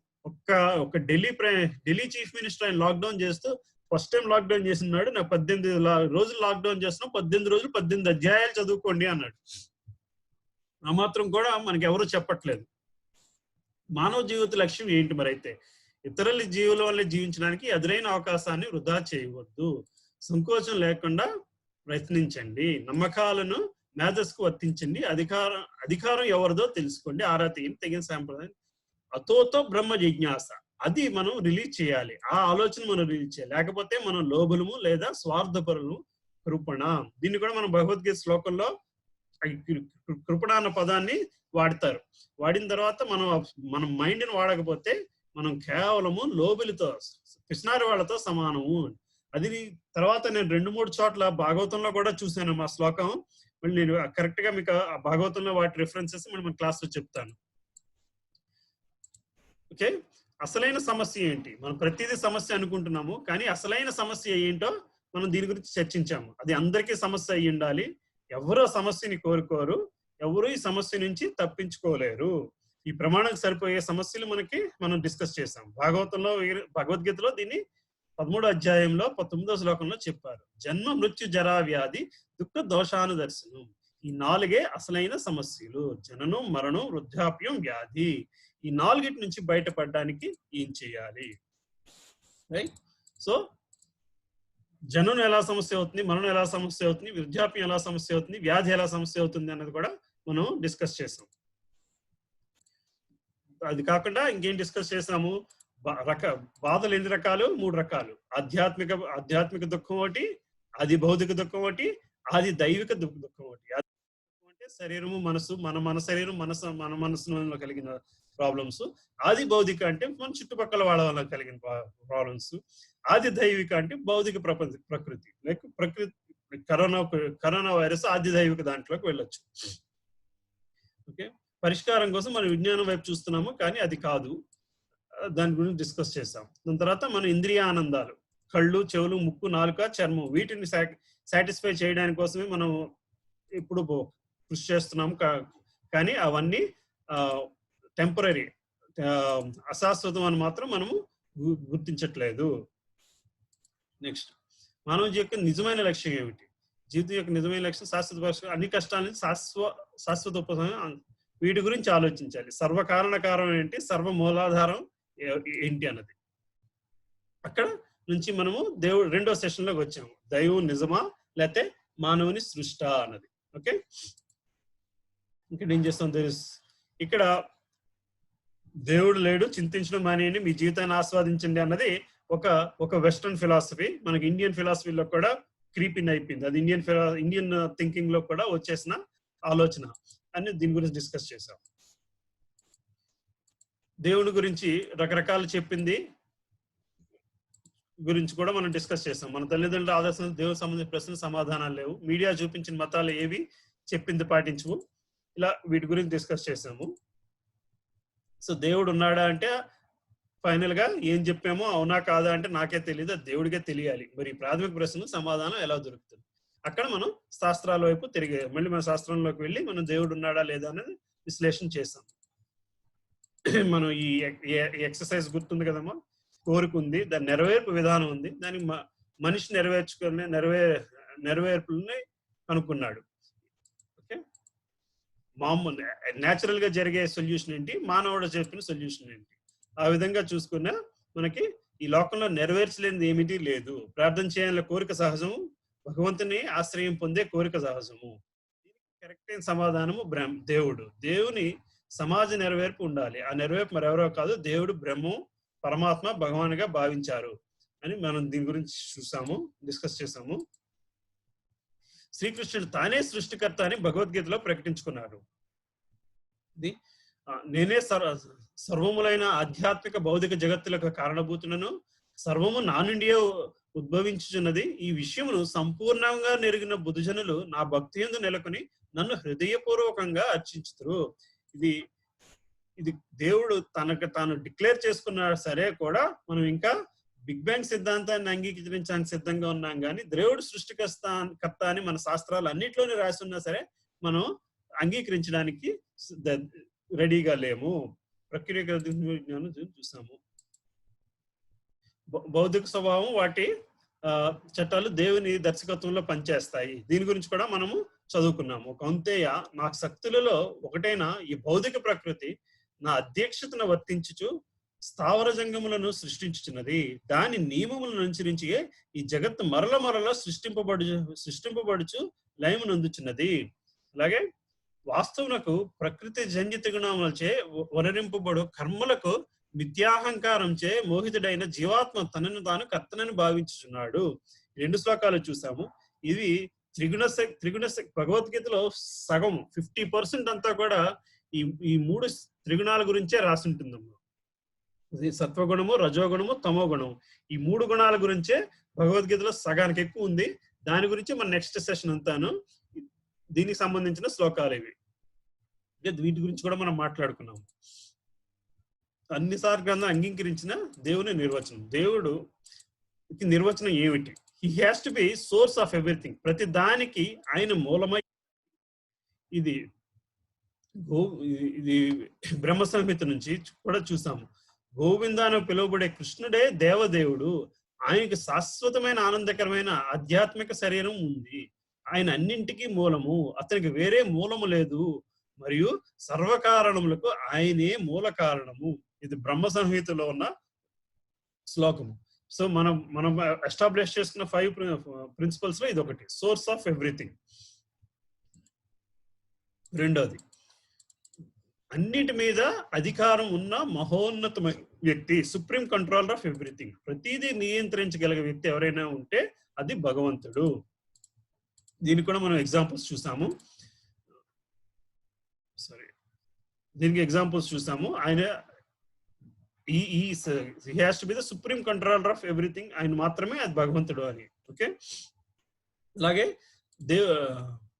ప్రతిదానికి మహోన్నతమైన యజమాని, సుప్రీం ప్రొపరేటర్ ఆఫ్ ఎవ్రీథింగ్. అతను ఒక రూల్ పెడితే అది ఇంకా మారడానికి వీలు లేదు. కానీ మనం చూస్తున్నాము దేనికి కూడా మన చుట్టూరు మనం ఏది పెర్మనెంట్ అనుకుంటున్నామో అది ప్రతిదీ తాత్కాలికమే. ప్రయాణ సమయంలో సీట్ కోసం పట్లాడుకున్న ప్రజలు ఇవాళ రోజు మనం ఏదైతే ఇది we have depended on it has become very uncertain. ఇది ఇలా జరగదు, ఇది ఆపలేరు అనుకున్న ప్రతిదీ కూడా ఇవాళ ఆగిపోయింది. దేవుని నిర్వచనం తర్వాత ప్రతిదాన్ని అనుభవించే మహోన్నతమైన వ్యక్తి. Is the supreme enjoyer of everything. Okay, నిర్వహణ ప్రతిదీ.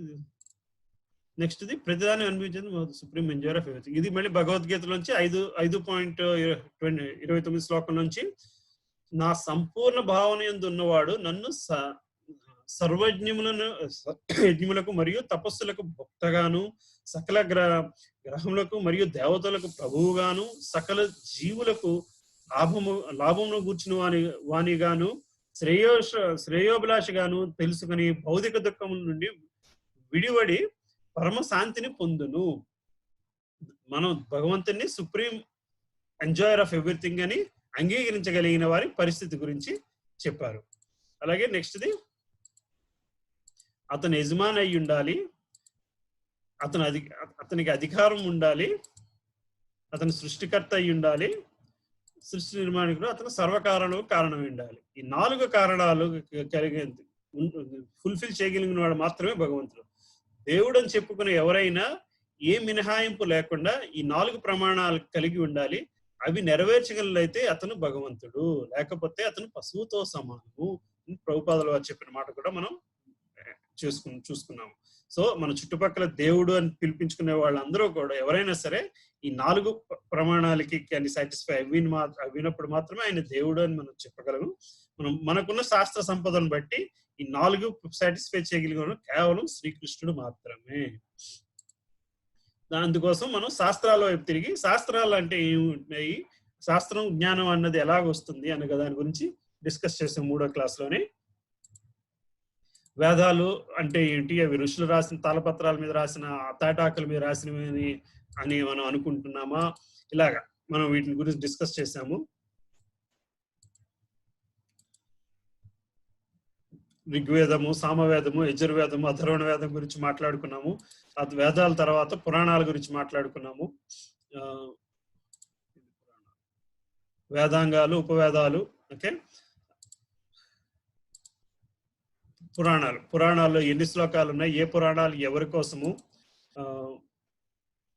పురాణాలు 18 పురాణాల్లో మొదటి 6 పురాణాలు సత్వగుణంలో వాళ్ళు భగవంతుని అర్థం చేసుకోవడం కోసం ఉపయోగపడతాయి. తర్వాత 6 పురాణాలు రజోగుణంలో ఉన్న వాళ్ళు అర్థం చేసుకోవడానికి ఉపయోగపడతాయి. తర్వాత 6 పురాణాలు తమో గుణంలో ఉన్న వాళ్ళకి ఉపయోగించుకోవడానికి ఉపయోగపడతాయి అని కూడా మనం డిస్కస్ చేసాము.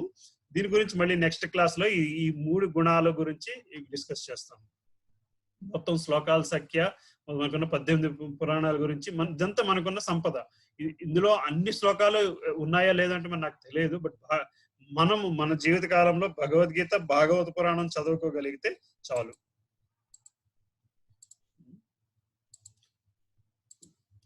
అన్ని వేద సాహిత్య, అన్ని ఉపనిషత్తులు ఒక ఆవు లాంటివి. నందకుమారుడైన శ్రీకృష్ణుడు పాలు పితికేవాడు, అర్జునుడు దూడ. గీత యొక్క అందమైన అమృతమే పాలు. ఈ పాలు తాగే గాఢ భక్తి జ్ఞానం కలిగిన భక్తులు అదృష్టవంతులు మరియు ఆనందించేవారు. ఓకే, దీన్ని కూడా మనం చదివాము. అలాగే భగవద్గీత యథాతథంలో 15:15లో సర్వుల హృదయమునందు నేను నిలిచి ఉన్నాను, నా యుండియే స్మృతి జ్ఞానము మరుపులు అనునవి కలుగుచున్నవి, నేనే సమస్త వేదముల ద్వారా తెలియదగిన వాడును, వాస్తవమునకు వేదాంతకర్తను మరియు వేదముల నేర్చిన వాడను నేనే అని కూడా భగవంతుడు క్లియర్ గా చెప్పారు. మనం నిజంగా ఈ 12 సెషన్స్ అయిపోయి భగవద్గీతను కూడా తెలుగులో డిస్కస్ చేసుకోగలిగితే, ఇంట్రెస్ట్ ఉంటే చాప్టర్ బై చాప్టర్ మనం డిస్కస్ చేద్దామమ్మా. తరతరాలుగా ప్రజలు జ్ఞానాన్ని మార్చలేదా? ఇలాంటి ప్రశ్నలన్నిటికీ కూడా మనం ఆన్సర్ చేసుకుంటూ వచ్చాము. రాజులు దేవాలయాలను నిర్మించి వేద జ్ఞానాన్ని కాపాడడానికి ఎంతో ఎంతో కృషి చేసేవారు. రాజ్యంలో శాంతి భద్రత, ప్రజల శ్రేయస్సు, ప్రతి ఒక్కరు శాస్త్రాలు లేపి బ్రాహ్మణులు సేవించే వాతావరణాన్ని కల్పించేవారు అని. బ్రాహ్మణులు తరతరాలుగా శాస్త్రాలను యథాతథంగా వ్రాసి భవిష్యత్తు తరాల కోసం కాపాడేవారు. వేదవ్యాసుడు వేదాలను రచించాడు. కలియుగ ప్రారంభంలోనే స్మృతి సాంప్రదాయాల నుంచి జ్ఞాపకము మరియు శృతి దేవుని నుండి విన్నది రెండిటిని రచించి వ్రాయబడ్డవి. భవిష్యత్తు తరాల కోసం జ్ఞానాన్ని తప్పుగా అర్థం చేసుకోకుండా ఉండడానికి గురు పరంపర కాపాడింది. మనకు 4 పరంపరాలు ఉన్నాయి. బ్రహ్మ పరంపరం, రుద్ర పరంపరం, 4 సాంప్రదాయాలు బేసికలీ. బ్రహ్మ సాంప్రదాయం, రుద్ర సాంప్రదాయం, శ్రీ సాంప్రదాయం, కుమార సాంప్రదాయాలు ఉన్నాయి. ఏ సాంప్రదాయంలోనైనా సరే ఇంకా కూడా శాస్త్రము ఇంకా రక్షింపబడ్డది, కరెక్ట్ గా డిస్ట్రిబ్యూట్ అవుతుంది, కరెక్ట్ గా దాన్ని బోధన జరుగుతుంది అన్నది ఈ రోజుకి కూడా తీసుకోవచ్చు. ఇస్కాన్ అన్నది ఏంటి, బ్రహ్మ మధ్వ సాంప్రదాయంలోకి వస్తుంది. శ్రీమద్ భాగవతం కొన్ని కోట్ల సంవత్సరాలు వెల్లడైంది. మరియు 500 సంవత్సరాల క్రితం వేదవ్యాసుడు గ్రంథస్థం చేశారు. అంటే భాగవతం ఫస్ట్ టైం వ్యాస రచించిందా అంటే కాదు. అంతకు ముందు ఎన్నో సార్లు ఈ భాగవతం చెప్పబడ్డది, జరగబడ్డది ఎన్నో ప్రతి యుగం సైకిల్లోని. కానీ 500 సంవత్సరాల క్రితం వేదవ్యాసుల వారు రాబో కలియుగం కోసం దాన్ని గ్రంథస్థం చేశారు, గ్రంథం కింద రచించి వదిలేశారు. భాగవతంలో కొన్ని అంటే ఇది మనం మళ్ళీ ఎస్టాబ్లిష్ చేసాం. భాగవతంలో నిజమా కాదా అని. భాగవతంలో భూమిని భూగోళని చాలా చోట్ల సూచించేవారు. గోల్ అంటే గుండ్రం, భూమి గుండ్రంగా ఉంది అని చెప్పి ఆనాడే చెప్పారు. కానీ తర్వాత ఈ మనం చదువుకున్న సైన్స్ ప్రకారం ఇవన్నీ జరుగుతున్నాయి. ఆ విధంగా చూసుకున్నా సరే భాగవతంలో ఈ శాస్త్రాల్లో రచించింది గ్రంథంలో ఉన్నది కరెక్టా కాదా అని ఎస్టాబ్లిష్ చేయడానికి, ఆ క్వశ్చన్ ఆన్సర్ చేయడానికి మనం తీసుకున్న ఎగ్జాంపుల్స్ ఇవి. భాగవతంలో ఎన్నో చోట్ల భూమిని సప్తద్వీపాలని పిలుస్తూ ఉంటారు. అలాగే షష్ఠి ఉత్తర శతత్రయం అంటే 60 ఉత్తర సంవత్సరంలో 360 రోజుల సమయం అని చెప్పి భాగవతంలో 4వ అధ్యాయం 4వ కాండం 27వ అధ్యాయం 13వ శ్లోకంలో క్లియర్ గా ఉంటుంది. 360 రోజుల్లో ఒక సంవత్సరం అన్నది. ఇప్పుడు సైన్స్ దాన్ని 365 అంటుంది. అది కూడా ఎంతవరకు కరెక్ట్ గా మనకు తెలియదు. అలాగే భాగవతంలో కొన్ని సంవత్సరాల క్రితమే చాలా విషయాలు ఈ రోజు మనం కొత్తగా సైన్స్ ద్వారా నేర్చుకుంటున్నాము. మానవ పిండ శాస్త్రం గురించి కపిల ముని శ్రీమద్ భాగవతంలో 3వ పర్వంలో చాలా క్లియర్ గా రాసి ఉంటుంది. తన తల్లి దేవహూతిని కొన్ని లక్షల ఏళ్ల క్రితమే మానవ పుట్టు గురించి కపిల ముని చెప్పిన వివరాలు. నేటికి శాస్త్రవేత్తలు మరియు వైద్యులు అది చదివి చాలా ఆశ్చర్యపోతుంటారు, ఇంత క్లియర్ గా భాగవతంలో ఎలాగుంది. అలాగే ఇంకేం డిస్కస్ చేసామో, భాగవతంలోనే కొన్ని సంవత్సరాల క్రితమే ఫైర్ లో కూడా లైఫ్ ఉంది అని చెప్పి రాశారు. ఈ రోజు మనము జఠరాగ్ని కానీ ప్రతి ఒక్కళ్ళ శరీరంలోని ఈ వేడి ఉంటుంది అని చెప్పి సైన్స్ చెబుతుంది. ఇది ఎన్నో క్రితాల క్రితం మనకు భాగవతంలో రాసిన విషయాలు ఇవన్నీ. అలాగే ఫ్యూచర్ గురించి చైతన్య మహాప్రభు శ్రీల ప్రభుపాద ఆగమనం కూడా మనకి భవిష్య పురాణంలో రాసింది. బుద్ధుని గురించి రాసింది. కల్కి భగవానుడి గురించి కూడా ఏ పురాణాల్లో ఏ శాస్త్రంలో ఎక్కడెక్కడ రాసింది అనేది మనం చదువుకున్నాము. సో కలియుగ పరిస్థితి గురించి ముందే చెప్పబడ్డాయి శ్రీమద్ భాగవతం కలియుగ గురించి చాలా విషయాలు. ఇది కూడా మనం చూసాము. అనువాదం సుఖదేవ గోస్వామి పలికిన రాజా పెదప ప్రబలము కలియుగ ప్రభావం కారణంగా ధర్మము, శౌచము, ఓర్పు, దయ, ఆయువు, బలము, స్మృతి అనుదినము క్షీణించగలవు. ఇది 12వ పర్వం చదవగలిగితే అది మొత్తం అంతా కూడా కలియుగంలో ఎలాగుంటుందో రాసింది. ఈ రోజు మీరు చదివితే అవునా ఇదంతా అప్పుడే రాశారా అని ఆశ్చర్యపరిచే అన్న విషయాలు అందులో ఉంటాయి. మనం కొన్ని చూసాము ఇందులోని. కలియుగంలో మెయిన్ ఉండేది ఏంటంటే హిపోక్రసీ, క్వారల్. ఈ రెండే మెయిన్ దీనిగా జరుగుతూ ఉంటుంది.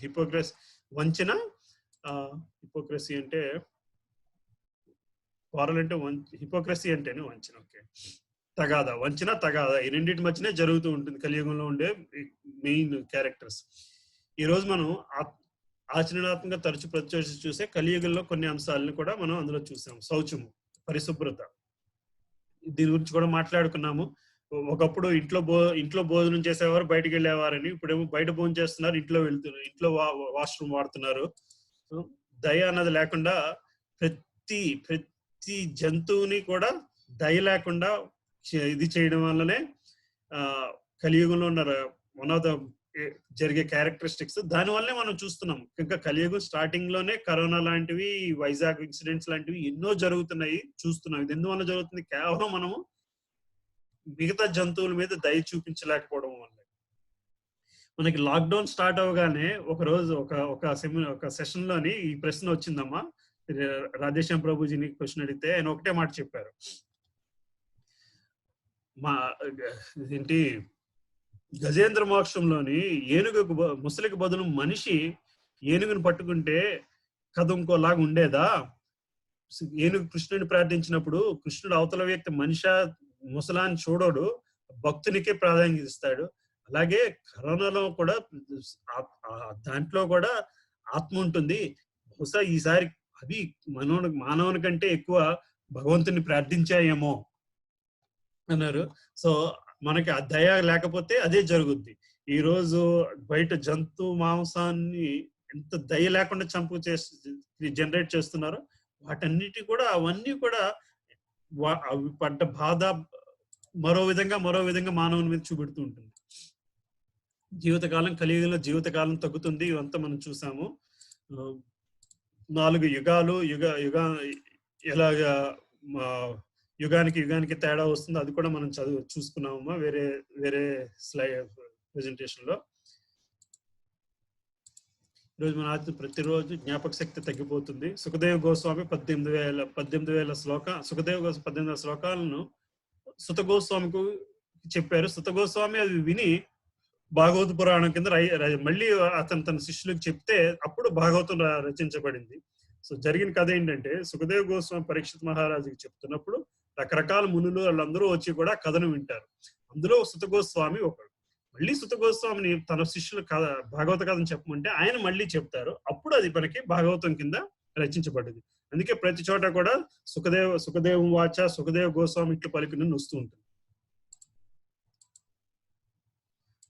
5,000 సంవత్సరాల క్రితమే ఆహారం కూడా అమ్మబడుతుంది అని చెప్పి భాగవతంలో ఉంది. ఈ రోజు అది మనం చుట్టూరు చూస్తున్నాము.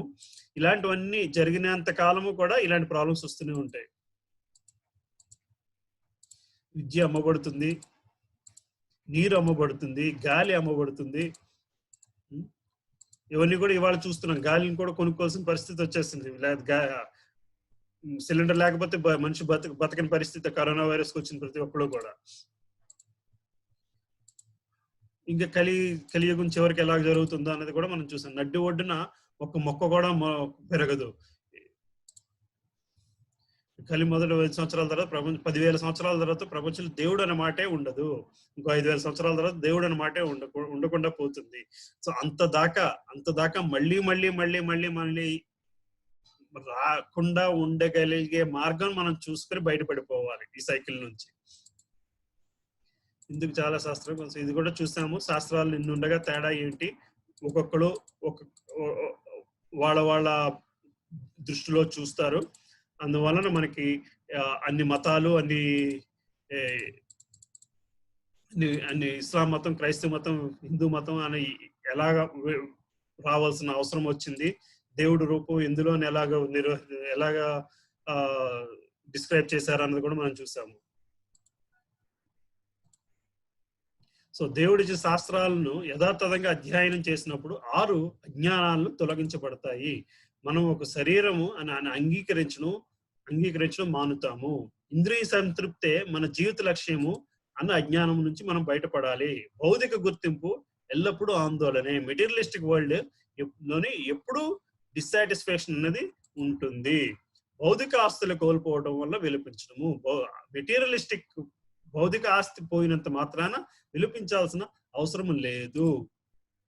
వ్యక్తిగత అభిప్రాయాలు మరియు శూన్యవాదం నుంచి విముక్తి. ఎవరేదో చెప్తే ఆ ఫిలాసఫీని మనము ఫాలో అవ్వాల్సిన అవసరం లేదు. కేవలం శాస్త్రాలు ఉన్న ఫిలాసఫీని మాత్రమే మనం గ్రహించగలుగుతాము. శ్రీకృష్ణుడు లేదా పరమ సత్యాన్ని మించి ఇంక ఏదో ఉందని ఎవరేమి చెప్పినా సరే మనం అది ఒక అజ్ఞానం కింద తీసిపారేసి శ్రీకృష్ణుడు అన్నది మాత్రమే పరమ సత్యము అని గ్రహించగలుగుతాము. ఈ 6 అజ్ఞానాల నుంచి తొలగింపబడి మనం ముందుకు వెళ్తాము. సో ఆ సెషన్ గురించి మనం ప్రకృతి త్రిగుణాల గురించి మాట్లాడుకుందాం నెక్స్ట్ వీక్. భగవద్గీత 14.5 శ్లోకంలో, ఓ మహాబహుడైన అర్జున, భౌతిక ప్రకృతి సత్వ రజస్తమో గుణములు నెడి 3 గుణములను కలిగి ఉండును. నిత్యుడైన జీవుడు ప్రకృతితో సంపర్కమును పొందినప్పుడు ఈ గుణములచే బంధితుడగును.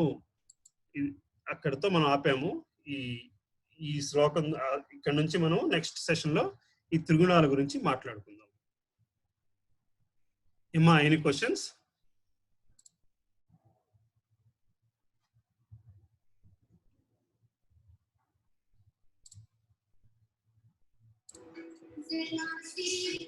అందరిని అన్మ్యూట్ చేశానమ్మా. ఏమైనా క్వశ్చన్స్ ఉంటే చెప్పండి. హరే కృష్ణ. సరే ప్రభుజీ. ఎవరిది? అను ప్రభుజీ? చెప్పండి ప్రభుజీ. సరే చెప్తానని. సరే చెప్తున్నారు. Okay okay. అది Prabhuji. So next week class ఎన్ని గంటలకు పెట్టుకుందామా? 10:30. ఇంకా ఇందాక మాతాజీ 11 గంటలకు పెట్టుకుంటే బెటర్ అన్నారు. 10:30 అయితే ప్రభుజీ 1కి అయిపోతుంది కదా ప్రభుజీ? అయిపోతుందమ్మా. 11 అంటే 1:30 2 అయిపోతుందేమో కదా ప్రభుజీ? 11 అంటే 12 గంటన్నర 1 గంటకల్లా క్లోజ్ చేసుకుందాం. ఇట్లా 1 గంటకల్లా క్లోజ్ చేసుకుందాం. సరే అయితే 11కి పెట్టుకుందాం Prabhuji. Any questions, Vivek? Sorry, I could not understand what was Radheshyam Prabhuji's answer for your question. So what he said is, the 2 things he said in Gajendra Moksha, instead of the crocodile, if human being is there, okay, that has captured the elephant, would the God behave differently? No. God is on the side of the devotee. అక్కడ గజేంద్రుడు భక్తుడు.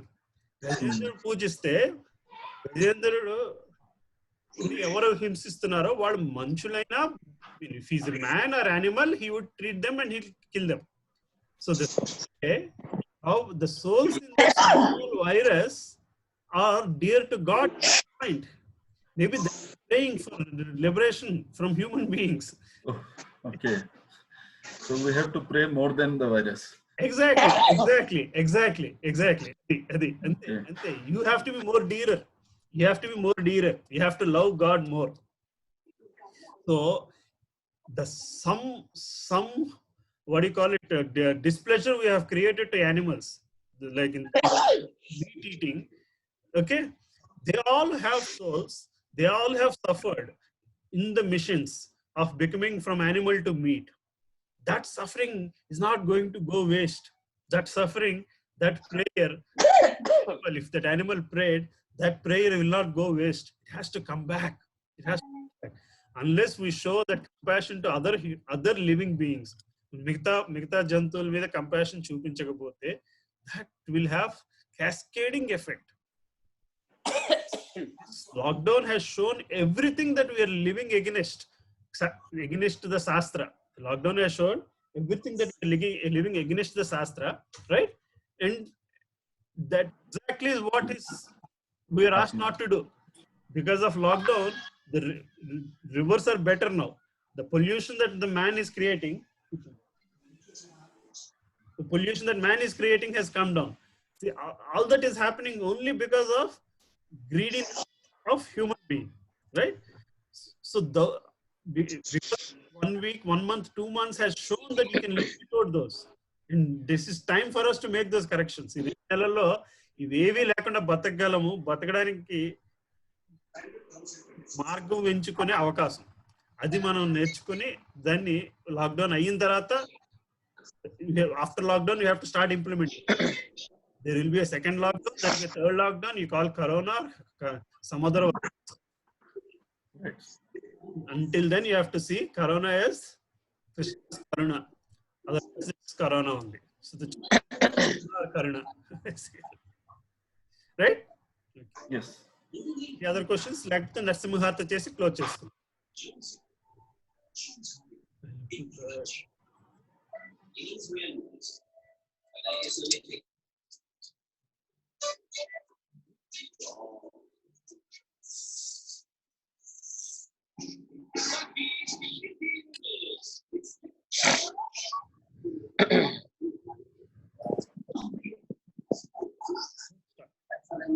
Namaste Narasimhaya.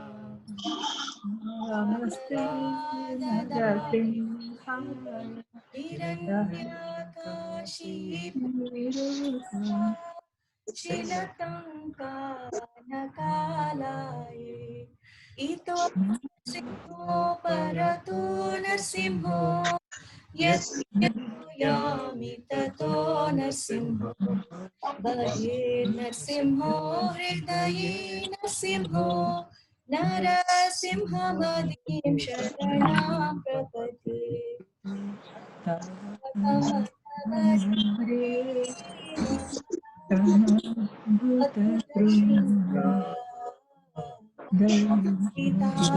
Hiranyakashipu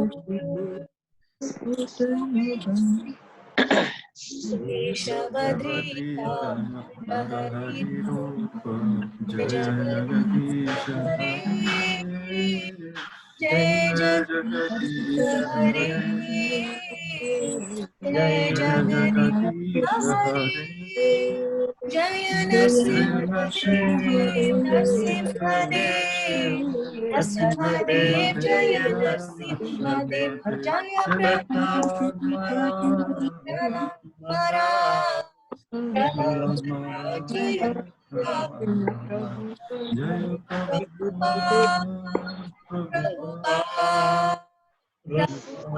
Jaya Jaya Prabhupada Jaya Jaya Gurudev Gurudev Jaya Jaya Gurudev Nitai Gaura Hari Bol Hari Bol Hari Bol Nitai Gaura Hari Bol. Hare Krishna ma. So మనకి చిన్న ఉదాహరణ ఉంది.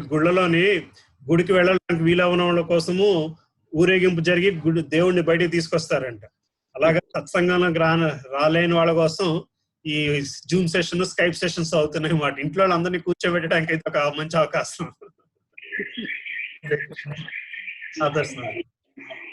హరే కృష్ణ.